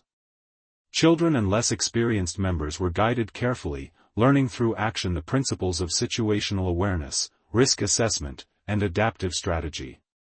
Survival now depended on the integration of prior learning, inherited wisdom, and the capacity for rapid decision-making under pressure. The river, in its dual role as sustainer and disruptor, demanded the full attention of every member. Rituals, once largely symbolic, assumed practical significance in real time. Offerings were made to honor the river, seeking guidance and protection, yet these acts also served as communal focus, reinforcing coordination, morale, and attentiveness. Chanting, once rhythmic and meditative, now punctuated urgent instructions and reassured the fearful. The river's spiritual and material dimensions converged, illustrating the inseparability of philosophy, morality, and practical action. These rituals, intensified by circumstance, provided both psychological stability and a framework for ethical engagement with natural forces that could neither be commanded nor predicted. Despite preparation, loss was inevitable. Some shelters were partially destroyed, food caches washed away, and tools scattered by the torrent. Livestock struggled against the current, and a few perished despite the tribe's vigilance. Yet the careful planning, observation, and previous experiences from the first flood prevented total catastrophe. The integration of environmental awareness, communal coordination, and moral reflection had preserved the core of the community. The surge, devastating as it was, became a crucible through which the tribe's resilience, ingenuity, and philosophical understanding were tested and reinforced. The river, relentless in its force, transformed the landscape dramatically. New channels formed, eroding familiar paths and creating obstacles that would persist long after the waters receded.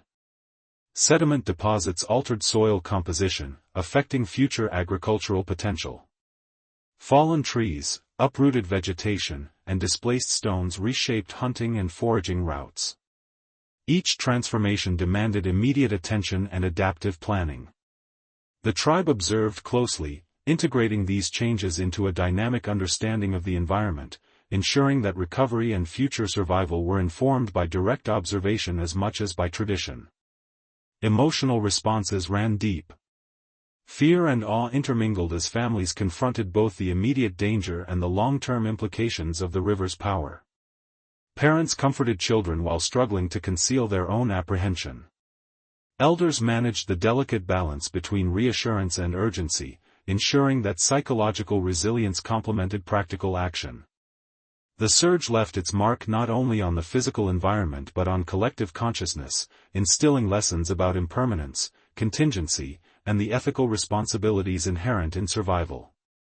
The philosophical dimension of the surge was inseparable from practical reality. The tribe understood that trust, while essential, was conditional on attentiveness, foresight, and humility. The river, a provider and teacher, demanded respect. Its duality reinforced the notion that abundance and peril are intertwined. Every action, whether securing a shelter, observing water flow, or performing ritual, was imbued with layers of meaning, blending ethics, philosophy, and survival into an inseparable whole. The surge became a living lesson, a force that taught through both danger and opportunity. In the aftermath of the second surge, the river's fury left visible and invisible marks on the tribe. Physical losses were immediate and undeniable: shelters partially collapsed or washed away, food stores scattered or submerged, and tools and crafted items lost to the relentless flow of water. Livestock, despite the tribe's efforts, suffered casualties. Some were carried downstream, others trapped in muddy banks or swept into deeper currents. The landscape itself bore scars, with eroded soil, displaced stones, and uprooted vegetation transforming familiar paths and foraging areas. These tangible losses demanded attention and action, prompting both immediate recovery efforts and long-term strategic planning. Yet alongside tangible losses, the flood imparted more subtle, enduring lessons. The tribe began to recognize the complex interplay between environmental observation, preparation, and philosophical understanding. Elders emphasized that the river was neither enemy nor simple provider. It was a dynamic force, demanding vigilance, respect, and ethical engagement. Every misjudgment, every oversight, had consequences. The losses were not simply material, they were opportunities for reflection, growth, and the integration of experience into cultural knowledge. The flood had created a living classroom, its lessons encoded in both memory and landscape. Families worked tirelessly to salvage what they could. Children helped carry possessions to higher ground, learning hands-on the importance of foresight and collective effort. Adults repaired shelters, using lessons from prior experiences to fortify structures against potential future surges. Livestock was relocated to elevated areas, and food caches were re-established with attention to stability and accessibility. Every action was imbued with dual purpose: immediate survival and the cultivation of practices that reinforced long-term resilience. Observation and adaptation were central. The river's unpredictable behavior demanded constant attention, and each task reinforced the tribe's awareness of environmental interconnectedness. Elders convened councils to analyze what had occurred. They discussed not only physical outcomes but also decisions, responses, and overlooked warnings. Subtle environmental cues that had preceded both floods were dissected, patterns noted, and strategies adjusted. These discussions were as much about philosophy as practicality, they reinforced the notion that vigilance was a continuous moral and cognitive responsibility, not merely a tactical necessity. Stories were told and retold, emphasizing the importance of attentiveness, humility, and ethical engagement with forces beyond direct control. The losses became a foundation for collective wisdom, shaping identity, culture, and communal philosophy. Children absorbed lessons with a blend of fear, awe, and fascination. The floods, while frightening, served as immersive education in survival, observation, and ethical conduct. Every task, from carrying supplies to participating in rebuilding, taught practical skills, while stories and rituals conveyed moral and philosophical insight. Young members began to internalize a sense of responsibility and attentiveness, understanding that human life existed in a dynamic relationship with the river and its surrounding environment. These formative experiences would shape their approach to risk, cooperation, and reflection for years to come. The physical landscape became both a teacher and a reminder. Muddy banks, new channels, and displaced trees formed a constantly shifting environment, each alteration carrying meaning. Observing soil erosion, vegetation displacement, and changes in water flow offered practical guidance for rebuilding and future settlement planning. The tribe learned that survival required continuous adaptation, integrating knowledge gained from direct observation with inherited wisdom and communal discussion. The environment itself became a narrative, communicating consequences, risks, and opportunities to those willing to observe attentively. Psychological impacts were profound. Survivors felt a mixture of relief, fear, and humility. Confidence in prior preparations was tempered by recognition of their limits. Anxiety coexisted with pride in successful coordination and the endurance of the community.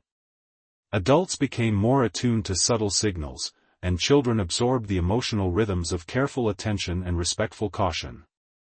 The psychological dimension reinforced both practical and philosophical lessons. Survival demanded not only skill but attentiveness, ethical engagement, and communal cohesion. Ritual practices evolved in response to the flood's lessons. Ceremonies became more deliberate, reinforcing attentiveness, respect for the river's dual nature, and ethical responsibility. Offerings, once routine, now carried explicit intent. They acknowledged both gratitude for survival and recognition of the forces that could not be controlled. Chants and songs provided focus and cohesion, aligning the tribe's collective energy toward observation, preparation, and reflection. Ritual, observation, and practical action became inseparable, forming a holistic framework for understanding and navigating the river's power. Philosophical insight deepened through collective reflection. The tribe recognized that trust was conditional, it required knowledge, attention, and humility. The river was neither inherently benevolent nor malevolent, it existed as a force whose patterns and consequences must be understood and respected. Every flood reinforced the interdependence of human action, environmental dynamics, and moral responsibility. Survival was not solely a matter of skill but of integrated awareness, observation, reflection, and ethical engagement were as critical as building shelters or gathering food. Social cohesion was tested and strengthened. Families collaborated more intentionally, communication improved, and respect for elders' guidance intensified. Yet tension occasionally arose between immediate needs and long-term vigilance. These conflicts illustrated the challenge of balancing human desire for comfort with the necessity of continuous attentiveness. The losses had clarified priorities, but the whispers of the river reminded all members that complacency, even brief, could have consequences. Social learning became intertwined with environmental observation, reinforcing cultural norms that emphasized cooperation, mindfulness, and ethical responsibility. Ecological observations intensified. The tribe monitored water clarity, soil stability, plant stress, and animal behavior with heightened attention. Minor deviations that had previously been ignored were now interpreted as important signals. These observations informed both immediate actions and long-term strategies, linking practical survival with philosophical understanding. The river's patterns, once subtle and easily dismissed, became central to decision-making, demonstrating the necessity of constant vigilance and integration of environmental knowledge into daily life. In the process of recovery, storytelling assumed heightened significance. Elders narrated detailed accounts of what had transpired, emphasizing causal links between action, observation, and outcome. These stories served as moral and practical instruction, reinforcing lessons learned through experience. Children and adults alike engaged in reflection, discussing what had been done well and where errors had been made. Through narrative, the tribe transformed experience into shared wisdom, embedding ecological, philosophical, and ethical lessons into cultural memory. Even the concept of risk evolved. The floods illuminated the conditional nature of trust, showing that reliance on the river required ongoing vigilance and ethical engagement. Risk was not merely physical, it encompassed psychological, social, and moral dimensions. The tribe's understanding of survival broadened, incorporating layers of knowledge about observation, preparation, reflection, and communal ethics. The losses became a powerful lens through which the tribe examined their relationship with the environment, revealing patterns, vulnerabilities, and opportunities for growth. Ultimately, the floods became defining moments, shaping culture, identity, and philosophy. Losses, though painful, provided fertile ground for reflection, adaptation, and the reinforcement of communal bonds. Lessons emerged in practical, emotional, and philosophical dimensions, demonstrating the interconnectedness of survival, observation, and ethical engagement. The tribe learned that resilience was not merely a function of skill or strength but a product of continuous attention, reflection, and cooperation. Every member, from the youngest child to the oldest elder, carried the imprint of these experiences, internalizing knowledge that would guide decisions, behavior, and thought for generations. Through tangible rebuilding, careful observation, philosophical reflection, and social cohesion, the tribe transformed the aftermath of disaster into a foundation for enduring resilience. Physical losses became lessons in adaptation, emotional responses fostered psychological strength, and ethical reflection reinforced communal and environmental responsibility. The floods, both first and second, had left scars, but they had also cultivated wisdom, a deep understanding of the river's duality, human vulnerability, and the inseparability of observation, action, and philosophical insight. The tribe's story, forged in the crucible of water and circumstance, had become richer, deeper, and more attuned to the fragile yet extraordinary balance of life along the river. In the days and weeks following the second surge, the valley slowly began to reveal signs of recovery. The river, once turbulent and menacing, settled into a calmer rhythm, its surface glinting with the soft light of morning and reflecting a sky gradually clearing from the lingering storm clouds. Muddy banks, once chaotic, began to dry and consolidate, forming new shapes in the landscape. Fallen trees, stripped of leaves and smaller branches, created natural barriers that redirected flow and offered shelter for both people and animals. Life returned cautiously, demonstrating resilience in the face of overwhelming force. The tribe, having endured devastation and uncertainty, began the delicate work of reclaiming their routines. Children cautiously returned to familiar play areas, now marked with the memory of water's relentless reach. Adults revisited shelters, repairing structural damage and reinforcing weak points identified during the floods. Livestock, relocated to higher ground, began to graze more confidently as the land stabilized. The tribe's observation of the river became methodical, their focus sharpened by prior experience. Each ripple, current, and shift in water clarity was noted, forming a new rhythm of attentiveness that balanced survival with recovery. Food sources, disrupted by previous floods, began to replenish. Plants submerged by the surge returned with renewed vigor, their roots strengthened by nutrient-rich sediment deposited along the riverbanks. Fish, previously displaced, began to return to familiar pools, guided by instinct and the now predictable flow. Foraging patterns adjusted to accommodate the changes in vegetation, soil, and animal behavior. The tribe, attentive to these subtle signs, learned to read the landscape anew, integrating observation, intuition, and prior experience. Recovery was not passive, it required active engagement, attentiveness, and adaptation. Elders emphasized reflection as a key component of recovery. While practical tasks demanded immediate attention, philosophical contemplation became an integral part of daily life. Discussions arose around the lessons of the floods, the balance between vigilance and action, and the ethical responsibilities of humans in relation to natural forces. Storytelling, once a routine cultural activity, assumed heightened significance, transmitting knowledge, reinforcing communal identity, and encoding survival strategies within narrative forms. The river, now calmer, continued to teach through its persistent presence, offering subtle cues that guided both behavior and thought. Observation routines, honed during the floods, were refined further during recovery. Elevated platforms and vantage points became centers for monitoring water levels, animal movement, and environmental changes. Families rotated responsibilities, ensuring that knowledge and attention were distributed across generations. Even children contributed, learning through participation the nuances of ecological awareness. The act of observing became both practical and philosophical, a meditation on impermanence, contingency, and the interconnectedness of life. Recovery was not merely physical, it was a process of mental and cultural renewal. Ritual practices adapted to the circumstances of recovery.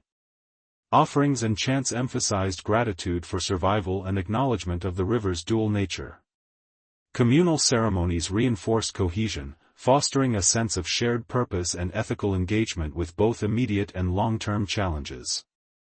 Children were active participants, absorbing lessons not only in survival and environmental awareness but also in the moral and philosophical frameworks that had guided the tribe through disaster. Ritual became a bridge between practical recovery and deeper reflection, integrating observation, ethical reasoning, and cultural continuity. Animals, too, played a role in signaling the landscape stabilization. Birds returned to familiar perches, fish reoccupied pools, and small mammals cautiously resumed regular patterns. Observing these behaviors provided immediate feedback on environmental conditions and the river's rhythm. The tribe's attentiveness to animal movement, combined with physical restoration of shelters and fields, reinforced a feedback loop in which observation guided action and action refined observation. Recovery was a dynamic, interactive process, shaped by both human intervention and the behavior of the natural world. The river itself, though calmer, retained an aura of latent power. Its currents, once catastrophic, now flowed with subtle unpredictability, reminding the tribe that stability was provisional. Observations of water clarity, depth, and movement informed not only immediate tasks but also broader philosophical reflection. Elders emphasized the importance of humility and attentiveness, cautioning that abundance was never guaranteed and that vigilance was a perpetual responsibility. Recovery, therefore, was as much a matter of mindset as it was of physical rebuilding. Social dynamics within the tribe evolved during this period. Cooperation, previously reinforced through emergency response, became normalized in daily routines. Tasks were coordinated with a focus on efficiency, safety, and shared responsibility. Conflicts that had emerged under stress were resolved through dialogue and reflection, guided by elders who emphasized the lessons of prior experiences. Recovery became an exercise in collective intelligence, a process that integrated observation, decision-making, and ethical consideration into a cohesive framework for community life. Food storage and agricultural practices were adapted in response to the flood's lessons. Elevated granaries were constructed, and fields were replanted with attention to soil stability and flood patterns. Observation of sediment deposits, moisture levels, and plant resilience informed choices about cultivation and foraging. These adjustments reflected a sophisticated integration of empirical knowledge and ancestral wisdom, demonstrating that recovery was not simply a return to pre-flood routines but a process of improvement, adaptation, and long-term resilience planning. Emotional recovery accompanied physical rebuilding. Survivors processed the trauma of the floods, developing coping strategies that balanced caution with hope. Children's laughter returned to the valley, tempered by awareness but also imbued with joy. Adults navigated a delicate balance between vigilance and reassurance, maintaining attentiveness without succumbing to fear. The tribe's collective consciousness integrated the memory of disaster with the emerging signs of stability, creating a psychological landscape that supported both immediate functionality and long-term philosophical reflection. In the process of recovery, the tribe's relationship with the river deepened. It was no longer simply a provider or a source of danger, it had become a teacher, a mirror reflecting the interplay of skill, observation, and moral responsibility. Daily interactions, fishing, gathering, constructing, and observing, became exercises in attentiveness and reflection. Life along the river slowly settled into a rhythm, a fragile equilibrium that balanced caution with routine. The second surge had left scars, both visible and hidden, and the tribe approached each day with a heightened awareness of impermanence. Elevated shelters, reinforced and repaired, became symbols of human resilience and foresight, while the river's calm surface masked the latent power beneath. Observation became a constant, almost meditative practice. Every ripple, eddy, and animal movement was noted and interpreted, forming a delicate interplay between human action and environmental rhythm. The equilibrium was not static, it was a continuous negotiation between vigilance, survival, and the subtle forces of nature. The tribe's activities reflected this newfound attentiveness. Children, once carefree, now approached play with cautious curiosity, learning to observe the terrain and the river's behavior. Adults engaged in daily routines, fishing, gathering, and maintaining shelters, with a conscious awareness of risk. Even routine tasks were suffused with observation and reflection. Choosing a pathway required assessing soil stability, selecting a fishing spot involved watching currents and fish movement, and foraging demanded attention to plant health and seasonal changes. Life became a choreography of vigilance and adaptation, a practical manifestation of philosophical understanding. Animals continued to signal shifts in the environment, their behavior integrated into the tribe's assessment of risk. Birds responded to subtle changes in wind and water, fish adjusted their movement with fluctuations in current, and small mammals responded to soil shifts and vegetation changes. These cues were no longer peripheral, they were central to decision-making. Elders emphasized that attentiveness to animal behavior was not merely practical, it was ethical and philosophical, a recognition of interdependence between humans and the wider ecosystem. Survival depended as much on understanding these signals as on physical preparation. The river itself, now calmer, served as a teacher in subtle ways. Currents moved predictably yet with underlying variability, teaching lessons about impermanence and caution. Reflections on the water's surface captured clouds and sunlight, reminding observers of the transient nature of stability. Sediment patterns and vegetation growth became indicators of long-term ecological shifts. The tribe's interaction with the river had evolved into a continuous dialogue. Observation informed action, action reinforced observation, and both were filtered through philosophical reflection on risk, trust, and ethical responsibility. Social structures within the tribe adjusted to this fragile equilibrium. Cooperation, honed through disaster and recovery, became an ingrained practice. Tasks were coordinated with precision, communication was deliberate, and collective attention was maintained across generations. Elders guided decision-making, blending knowledge, observation, and moral authority. Tensions occasionally arose, as human desire for comfort and routine conflicted with the necessity of constant vigilance.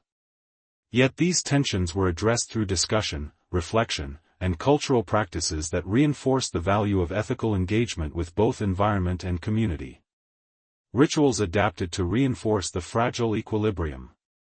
Offerings to the river acknowledged both gratitude and respect, emphasizing the duality of abundance and peril. Communal ceremonies provided focus and cohesion, integrating observation with philosophical reflection. Children participated, learning that survival was inseparable from attentiveness, ethics, and mindfulness. Ritual became both a practical and philosophical tool. It structured daily life, reinforced communal bonds, and encoded knowledge about the river and its lessons for future generations. Observation practices became increasingly sophisticated.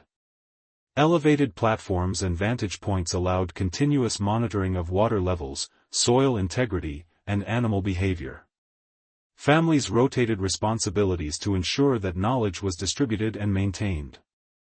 Even children contributed to observation tasks, learning the rhythm of the river, the nuances of animal movement, and the subtleties of ecological signals. These practices reinforced a philosophy that combined survival, attentiveness, and ethical engagement, embedding resilience into both physical routines and cultural consciousness. Food and resource management reflected the integration of learning from past disasters. Granaries were maintained at elevated locations, fields were cultivated with attention to soil composition and flood potential, and foraging patterns were adjusted according to observed ecological changes. These practices demonstrated the tribe's capacity to transform experience into actionable knowledge, blending empirical observation, inherited wisdom, and ethical reflection. The fragile equilibrium depended on continuous attention to detail, as minor oversights could have amplified consequences. Psychologically, the equilibrium demanded balance between vigilance and composure. Adults navigated the tension between fear and confidence, teaching children to respect the river without succumbing to paralysis. Emotional regulation became a skill essential to survival, remaining alert while fostering hope, guiding action while preserving calm, and observing danger while maintaining ethical integrity. The river's presence required mental adaptability, reinforcing lessons about contingency, impermanence, and the interconnection of human and environmental systems. Even the landscape itself communicated lessons about equilibrium. Sediment deposits, newly formed channels, and regrowth of vegetation provided constant feedback on the environment's stability and volatility. The tribe learned to read these signs not only to respond to immediate challenges but also to plan for long-term survival. Understanding the rhythm of the river and the interdependence of all elements in the ecosystem became central to daily life. The equilibrium, while fragile, was supported by observation, reflection, and deliberate action. Cultural memory absorbed these lessons deeply. Stories recounted the floods and the recovery, embedding moral and practical knowledge in narratives that guided behavior and thought. Songs, chants, and rituals reinforced vigilance and ethical engagement, ensuring that the lessons of the river were transmitted across generations. The fragile equilibrium was thus both physical and philosophical, a continuous negotiation between human agency, environmental forces, and cultural wisdom. The river's duality, the source of sustenance and potential destruction, remained a central element of reflection. Trust, carefully calibrated, depended on attentiveness and preparation. The tribe understood that abundance carried inherent risk, and that human action must be guided by both observation and ethical reasoning. Daily routines became exercises in mindfulness, integrating practical skills, philosophical insight, and cultural continuity. Survival was inseparable from awareness, respect, and reflection. Animals continued to teach subtle lessons. In the wake of the second surge and the tentative return to equilibrium, the tribe turned its attention to something less tangible but equally vital: faith. Not faith in a deity as might be conceived by later cultures, but a profound trust in the patterns of the natural world, the knowledge of elders, and the capacity of human resilience. The river, both nurturer and destroyer, had forced the tribe to confront the fragility of life and the limits of control. Rebuilding faith, therefore, was inseparable from rebuilding daily routines, shelters, and social structures. It was an internal restoration, as critical as the repair of broken dwellings and scattered supplies. The process began with observation. Members of the tribe carefully studied the river's patterns, noting subtle shifts in water level, changes in soil composition, and fluctuations in animal behavior. Each observation reinforced a growing confidence that, while the river's power could not be controlled, it could be understood and respected. Elders guided younger members in interpreting these signals, teaching them to read the environment not as a passive backdrop but as a living system offering cues, lessons, and warnings. Faith grew out of this direct engagement, trust forged through attentive observation rather than blind hope. Ritual played a central role in this reconstruction of faith. Offerings to the river, once perfunctory gestures, became deliberate acts of acknowledgement and respect. Communal ceremonies were held to celebrate survival, honor those lost, and recognize the intertwined fates of humans, animals, and the land itself. Songs, chants, and rhythmic movement reinforced the collective experience, fostering cohesion and reminding the tribe of shared responsibility. Children were included in these rituals, learning early that survival and understanding of the natural world were inseparable from attentiveness, reverence, and ethical engagement. The river, calm yet formidable, became a teacher of patience and humility. Watching its surface reflect sunlight and clouds, observing sediment deposited along the banks, and noting the return of fish and other wildlife, all these signs reinforced the tribe's understanding that life was contingent, fragile, and yet enduring. Faith was rebuilt gradually, nurtured by repeated experiences of resilience and careful observation.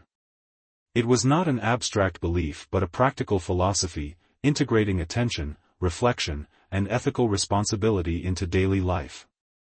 Community dynamics were deeply influenced by this renewed faith. Cooperation and coordination, reinforced through recovery efforts, became central to social organization. Families shared responsibilities, communicated observations, and participated in decision-making processes collectively. Elders' guidance was sought not only for practical matters but also for interpretation of environmental cues and moral reflection. Trust, previously shaken by the floods, was restored through consistent demonstration of competence, attentiveness, and ethical behavior. Rebuilding faith, therefore, was inseparable from reinforcing social cohesion and communal responsibility. Children, in particular, absorbed lessons in resilience, observation, and trust. They witnessed adults navigating risk, interpreting environmental signals, and balancing caution with action. Through participation in rituals, observation tasks, and daily routines, children internalized a nuanced understanding of life along the river. Faith was thus transmitted culturally, embedded in practices, narratives, and shared experiences rather than articulated solely through words. The river, once a source of terror, became both a teacher and a symbol of continuity. Recovery of faith also demanded emotional engagement. Survivors grappled with fear, awe, and humility, gradually transforming these emotions into confidence grounded in knowledge and experience. Parents guided children through these processes, modeling calm, attentiveness, and ethical decision-making. Elders facilitated reflection, helping the tribe interpret the past disasters and anticipate potential future challenges. Emotional resilience became intertwined with practical action, philosophical reflection, and social cohesion. Faith, in this sense, was both a psychological and cultural achievement. The land itself reinforced this rebuilding of faith. Vegetation returned, wildlife re-established patterns, and water levels stabilized, providing tangible evidence that recovery was possible. Every sprouting plant, returning fish, and nesting bird reinforced the lesson that attentive care and respect for natural processes yielded continuity and sustenance. These observations became central to the tribe's rituals, storytelling, and daily decisions, embedding faith into both practical and philosophical frameworks.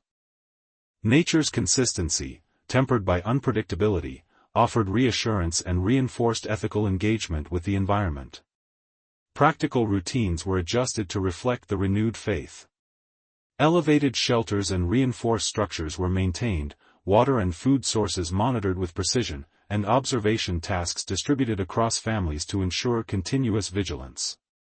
Faith did not replace attentiveness, it complemented it, providing confidence that careful observation, collective effort, and ethical action could safeguard life without underestimating the river's latent power. Every action, from building to foraging, was both a practical necessity and a reflection of the tribe's renewed trust in knowledge, observation, and collaboration. Stories became a key vehicle for reinforcing faith. Elders recounted the floods, the losses, and the triumphs of survival, embedding lessons in narrative form. These stories emphasized attentiveness, ethical responsibility, cooperation, and the dynamic relationship between humans and the environment. They were retold during rituals, at communal gatherings, and within family units, transmitting knowledge across generations. Faith, therefore, was not abstract or doctrinal, it was lived, observed, and shared, forming an integral part of the tribe's cultural consciousness. Observation and interpretation became ongoing exercises in rebuilding trust. Subtle changes in water clarity, soil erosion, plant growth, and animal behavior were noted and discussed regularly. Every member contributed to these practices, ensuring that knowledge was not concentrated in a few individuals but distributed across the community. Rebuilding faith was thus both an individual and collective endeavor, integrating attentiveness, experience, and ethical consideration into the rhythm of daily life. Psychologically, the process required balance. Survivors had to maintain vigilance without succumbing to fear, act decisively without panicking, and reflect ethically without paralyzing indecision. The rebuilding of faith was inseparable from the cultivation of emotional resilience, understanding risk, observing patterns, cooperating with others, and internalizing lessons from both disaster and recovery. This faith was practical, ethical, and philosophical, shaping behavior, decision-making, and communal cohesion. The river, always present, reinforced these lessons. As the tribe settled into recovery and faith was carefully rebuilt, a deeper transformation began to emerge, a new understanding of the river, the land, and their own place within it. This understanding was neither sudden nor complete, it unfolded gradually, shaped by observation, reflection, and the synthesis of experience with inherited knowledge. The floods had demonstrated the limits of human control and the consequences of misjudgment, but they also revealed patterns, rhythms, and subtle cues that, when carefully interpreted, offered guidance. The tribe's perspective shifted from reactive survival to proactive comprehension, recognizing that life along the river demanded both humility and insight. Elders guided this process, emphasizing careful observation and contemplation. They encouraged younger members to watch the river's surface for subtle changes in color and movement, to note shifts in sediment along the banks, and to observe animal behavior as indicators of environmental health. Birds' flight patterns, fish movement, and the growth of vegetation became lessons in ecology, timing, and risk assessment. Through these observations, the tribe learned that the river was not merely a source of sustenance or a threat to be avoided, it was a dynamic system, a teacher whose cues could be read and interpreted to guide human action. Daily routines reflected this emerging understanding. Fishing, foraging, and agricultural practices were adjusted based on observed patterns. Elevated shelters were maintained, not only to prevent damage during future floods but also as observation posts from which to study water flow, weather patterns, and wildlife behavior. Even seemingly mundane tasks, carrying water, repairing tools, or tending livestock, were conducted with heightened attentiveness. Each action became an exercise in understanding the environment, interpreting subtle signals, and refining practical skills through informed observation. The psychological dimension of this new understanding was profound. Survivors became more attuned to risk, uncertainty, and contingency. Confidence was tempered by humility, action by reflection, and vigilance by respect. The tribe recognized that while humans could influence certain outcomes through preparation and coordination, ultimate control was illusory. This awareness did not breed fear, rather, it fostered a reflective resilience, a sense of alignment with forces larger than themselves. The river, with its dual nature, became a mirror for understanding human limits and the ethical responsibilities that arise from vulnerability. Animals continued to guide the tribe's comprehension of the river's rhythms. Observing how birds navigated shifting winds, how fish responded to changes in current, and how mammals altered their patterns provided constant feedback on environmental conditions. Elders interpreted these behaviors, teaching younger members to correlate observations with potential consequences. The tribe developed a sophisticated, intuitive ecology, knowledge embedded in daily routines, stories, and rituals. This understanding was practical, philosophical, and ethical simultaneously, forming the foundation of a new cognitive framework for life along the river. Rituals evolved alongside this knowledge. Ceremonies now emphasized attentiveness, reflection, and ethical engagement with both natural forces and human relationships. Offerings were not mere tradition, they were acts of acknowledgement and integration, reinforcing the reciprocal relationship between humans and the river. Songs and chants encoded observational wisdom, creating a shared cultural memory of environmental signals, survival strategies, and moral responsibility. Through ritual, observation, and practice, the tribe internalized a worldview that blended empirical insight with ethical and philosophical reflection. The landscape itself became a teacher of remarkable subtlety. Variations in soil texture, moisture levels, and plant growth provided immediate and long-term feedback on ecological processes. Fallen trees and eroded channels illustrated forces of water and gravity, guiding decisions about settlement, movement, and resource allocation. By paying attention to these changes, the tribe began to anticipate risks and opportunities, understanding that survival depended on constant interpretation of shifting conditions. Knowledge was no longer static, it was dynamic, embodied in both observation and action. Social structures adapted to accommodate this emergent understanding. Cooperative behaviors, refined during recovery, became habitual, guiding decision-making, conflict resolution, and communal vigilance.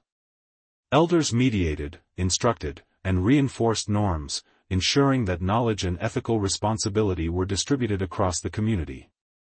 Children participated in observation and learning, gradually internalizing the principles of attentiveness, coordination, and ethical reflection. The tribe's culture, therefore, was reshaped by the intersection of ecological insight, practical skill, and philosophical reflection. Faith and understanding converged. Trust in the river and each other was rooted not in ignorance or blind hope but in careful observation, informed preparation, and ethical behavior.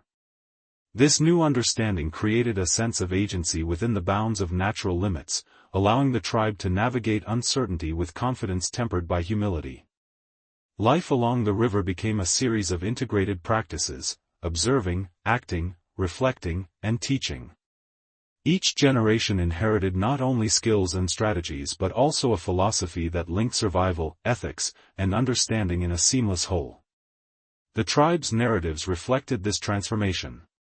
Stories of past floods, losses, and recoveries were reframed as lessons in observation, vigilance, and ethical engagement. Songs and chants reinforced attentiveness, embedding ecological and philosophical knowledge in memory and ritual. The river's dual nature, the provider and the destroyer, became central to cultural storytelling, serving as a touchstone for reflection, teaching, and ethical consideration. Knowledge, therefore, was both practical and symbolic, offering guidance for daily action and philosophical reflection. Recovery and adaptation reinforced each other. As the tribe rebuilt shelters, managed resources, and observed the river, they simultaneously refined their understanding of patterns, consequences, and interconnections.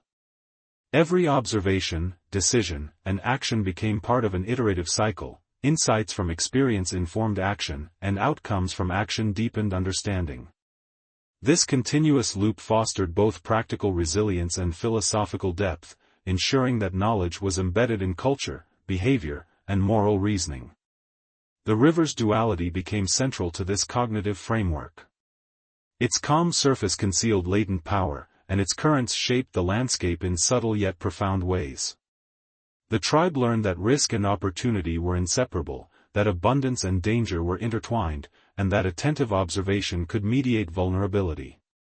As the tribe grew accustomed to the rhythms of the river and the fragile equilibrium it allowed, a new priority emerged, ensuring that the lessons learned from floods, loss, and recovery were not lost to time.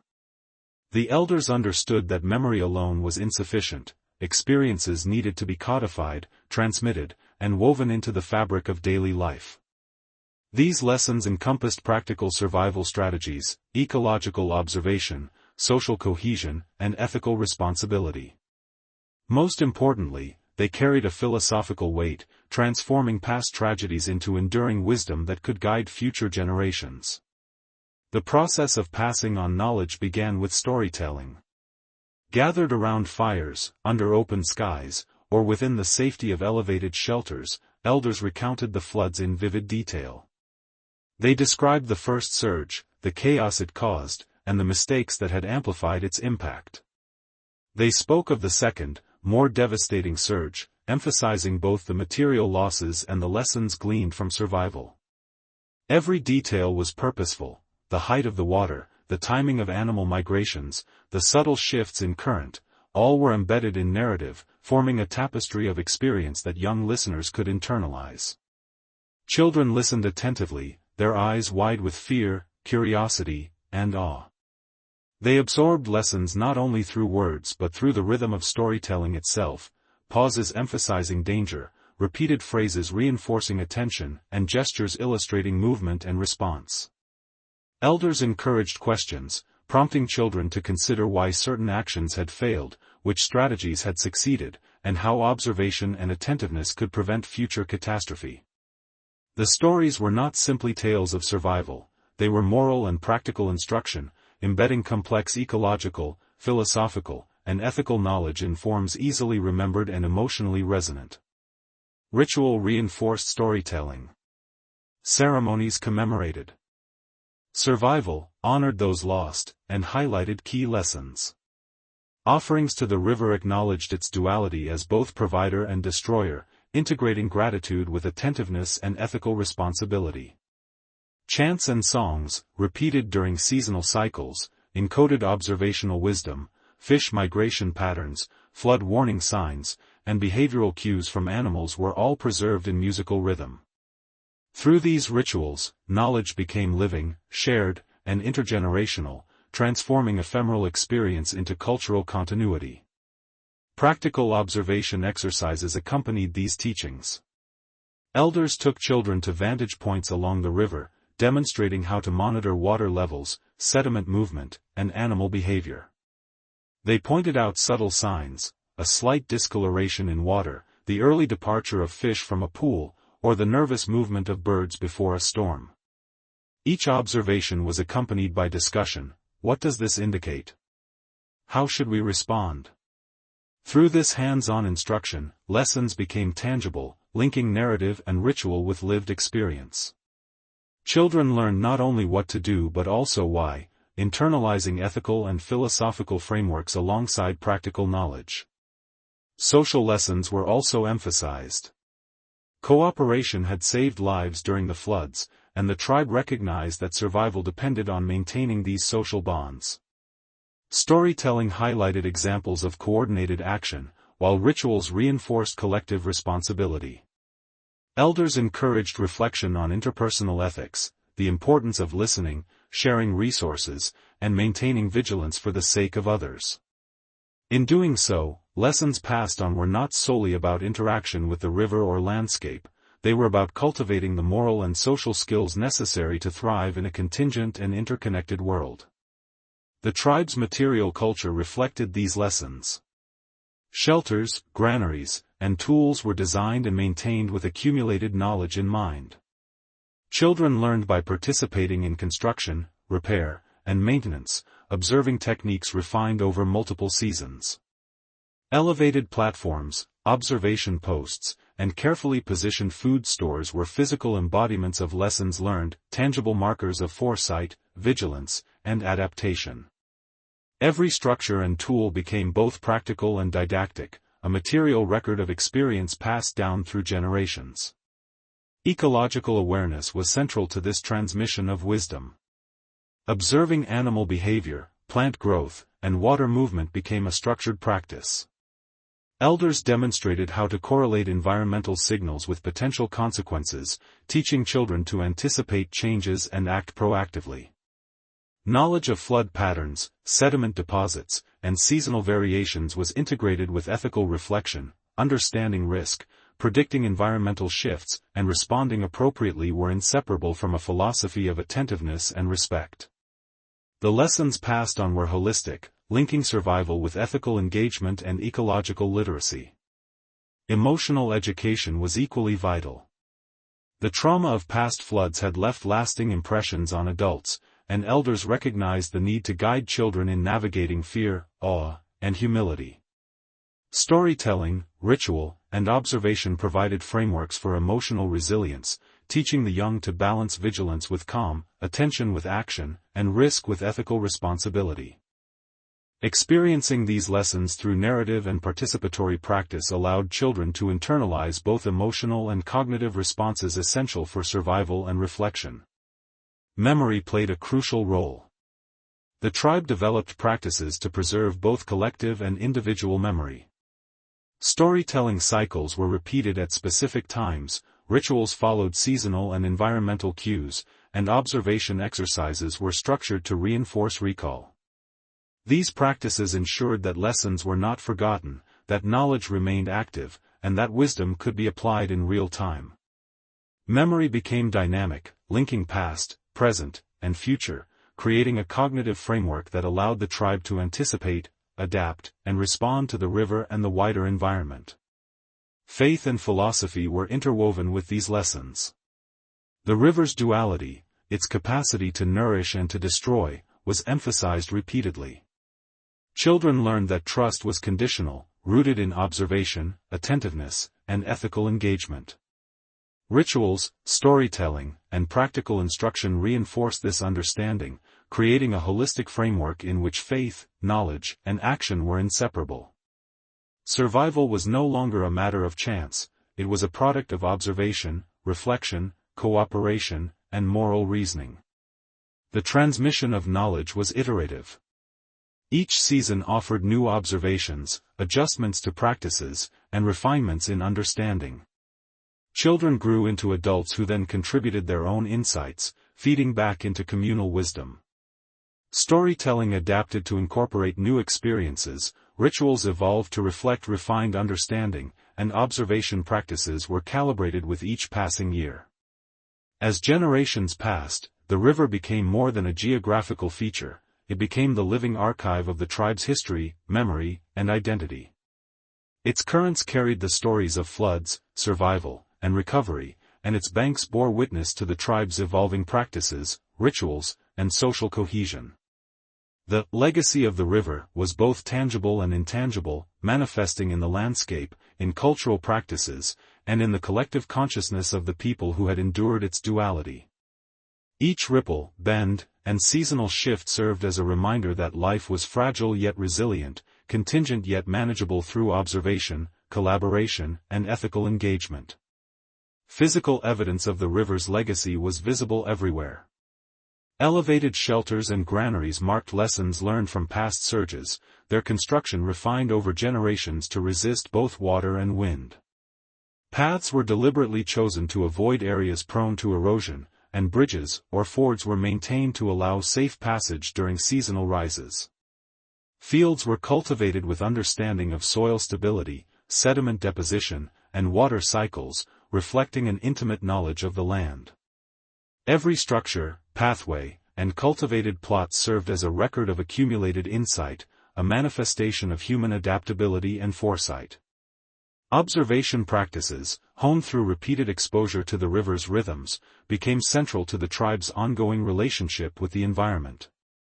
Daily routines included monitoring water levels, assessing soil moisture, and observing animal movement. Birds, fish, and small mammals acted as indicators of change, offering subtle cues that informed decisions about settlement, hunting, and foraging. Knowledge of these patterns was passed down meticulously, ensuring that each generation could respond proactively to environmental shifts. The river's legacy was embedded in these practices, linking observation, action, and philosophical reflection into an integrated framework of survival and wisdom. Ritual and storytelling codified the river's lessons into cultural memory. Ceremonies commemorated survival and loss, offered thanks for abundance, and acknowledged the ethical responsibilities humans held toward the environment. Songs and chants encoded observational knowledge, recounting flood patterns, animal behaviors, and subtle environmental signs.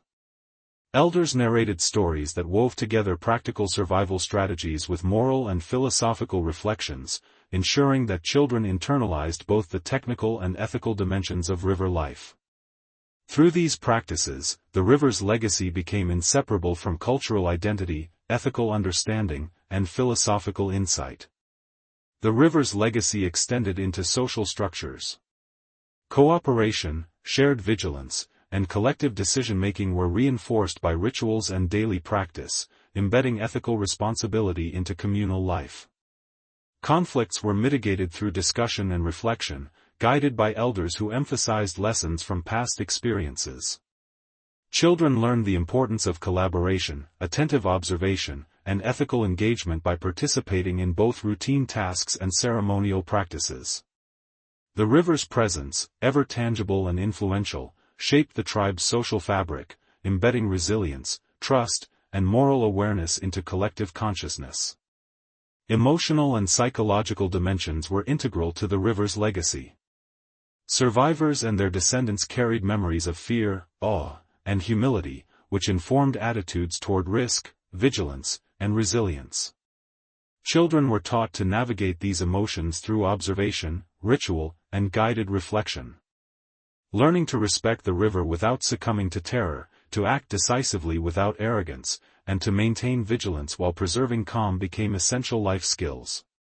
The river's duality, nourisher and destroyer, was internalized as both a practical and philosophical lesson, shaping thought, behavior, and ethical awareness across generations. Faith, closely intertwined with knowledge and experience, was central to understanding the river's legacy. The trust rebuilt after the floods evolved into a nuanced philosophy, confidence grounded in observation, vigilance informed by experience, and ethical responsibility intertwined with practical action. Faith was not blind, it was dynamic, cultivated through participation in ritual, observation, and storytelling. The river became a living symbol of continuity, resilience, and ethical engagement, a constant reminder that survival depended on attentiveness, reflection, and moral reasoning. The legacy also manifested in material culture. Tools, shelters, and infrastructure were refined with accumulated knowledge, embodying lessons about structural integrity, environmental risk, and resource management. Elevated granaries and observation platforms were maintained with care, representing both practical foresight and symbolic recognition of human vulnerability. The landscape itself, paths, cultivated fields, and strategic settlements, reflected understanding of flood dynamics, sediment deposition, and seasonal variation. Material culture, environmental awareness, and philosophical insight became inseparable, creating a multi-layered record of human adaptation and continuity. Ecological literacy was a cornerstone of the river's legacy. Understanding animal behavior, plant growth, and seasonal patterns allowed the tribe to anticipate change and act proactively.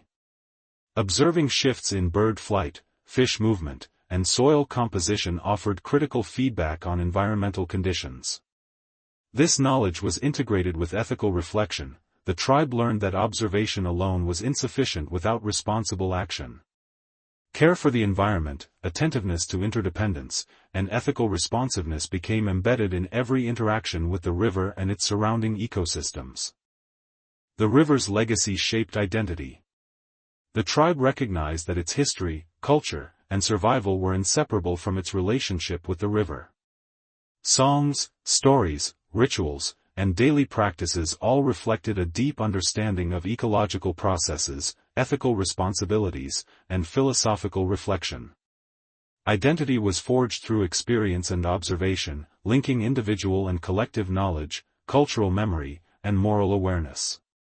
The river's influence permeated every facet of life, from practical survival strategies to social norms, emotional resilience, and ethical consciousness. Intergenerational transmission was crucial. Elders ensured that knowledge, observation techniques, ethical principles, and philosophical insights were shared with younger members. Participation in ritual, storytelling, and daily work reinforced memory and understanding, creating a living bridge between past and future. Children absorbed not only practical skills but also ethical frameworks, philosophical reflection, and emotional resilience. The river's lessons were encoded in culture, practice, and consciousness, forming an enduring legacy that would guide generations long after individual experiences faded. Over generations, the river established a rhythm that became both a literal and symbolic heartbeat for the tribe. Its seasonal cycles, once unpredictable and feared, were now internalized as a guiding pulse, shaping routines, rituals, and social life. Each rise and fall, each subtle current shift, carried meaning, instructing the tribe on when to gather, build, rest, or migrate.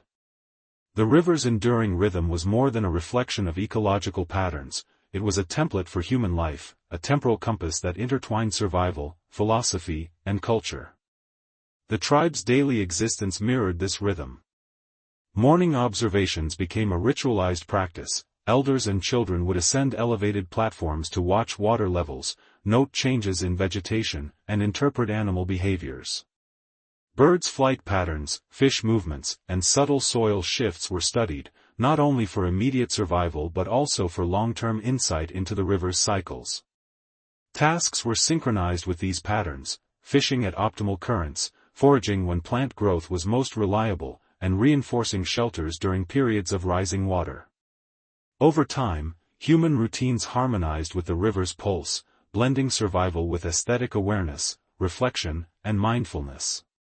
Ritual ceremonies were equally attuned to this rhythm.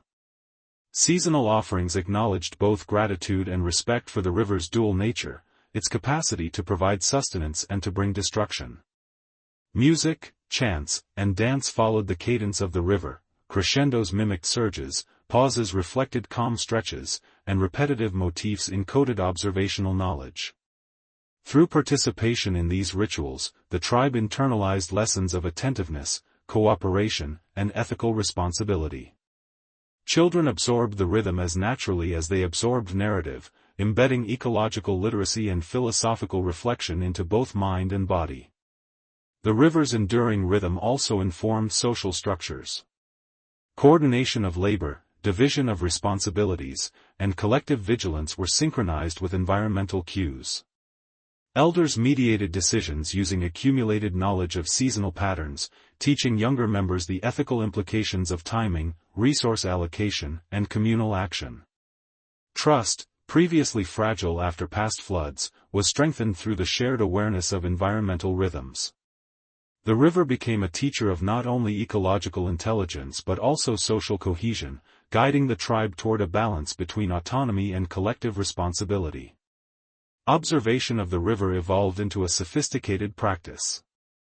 Children learned to interpret subtle cues, water color indicating sediment shifts, fish activity signaling currents, and animal behavior predicting storms or droughts. These observations were discussed in groups, compared with prior knowledge, and integrated into both daily decisions and ritualized reflection. Each member of the tribe became a participant in a continuous dialogue with the river, reading its cues, predicting changes, and contributing to the collective understanding. The rhythm of the river was thus inseparable from the rhythm of human life, creating a codependent cycle of observation, learning, and action. The material culture of the tribe reflected this synchronization. Elevated platforms, shelters, granaries, and pathways were positioned according to the river's patterns, refined through generations of observation and adaptation. Tools and implements were crafted to accommodate fluctuations in resource availability, ensuring efficiency and safety. Even aesthetic choices, arrangement of dwellings, the orientation of ceremonial spaces, and symbolic markers, echoed the pulse of the river. Life, labor, and culture became a living reflection of natural rhythms, translating ecological patterns into human practice, material expression, and social cohesion. Emotional life was similarly attuned. The rhythm of the river fostered a sense of temporal awareness and resilience. Individuals learned to balance anticipation and patience, vigilance and calm, fear and confidence. Experiencing the cyclical rise and fall of the river nurtured humility and awe, embedding an understanding of impermanence and interdependence. Joy and sorrow were felt in sync with environmental cues, the return of migratory fish, the sprouting of edible plants, or the swelling of waters each elicited emotional responses that reinforced observation, reflection, and ethical engagement.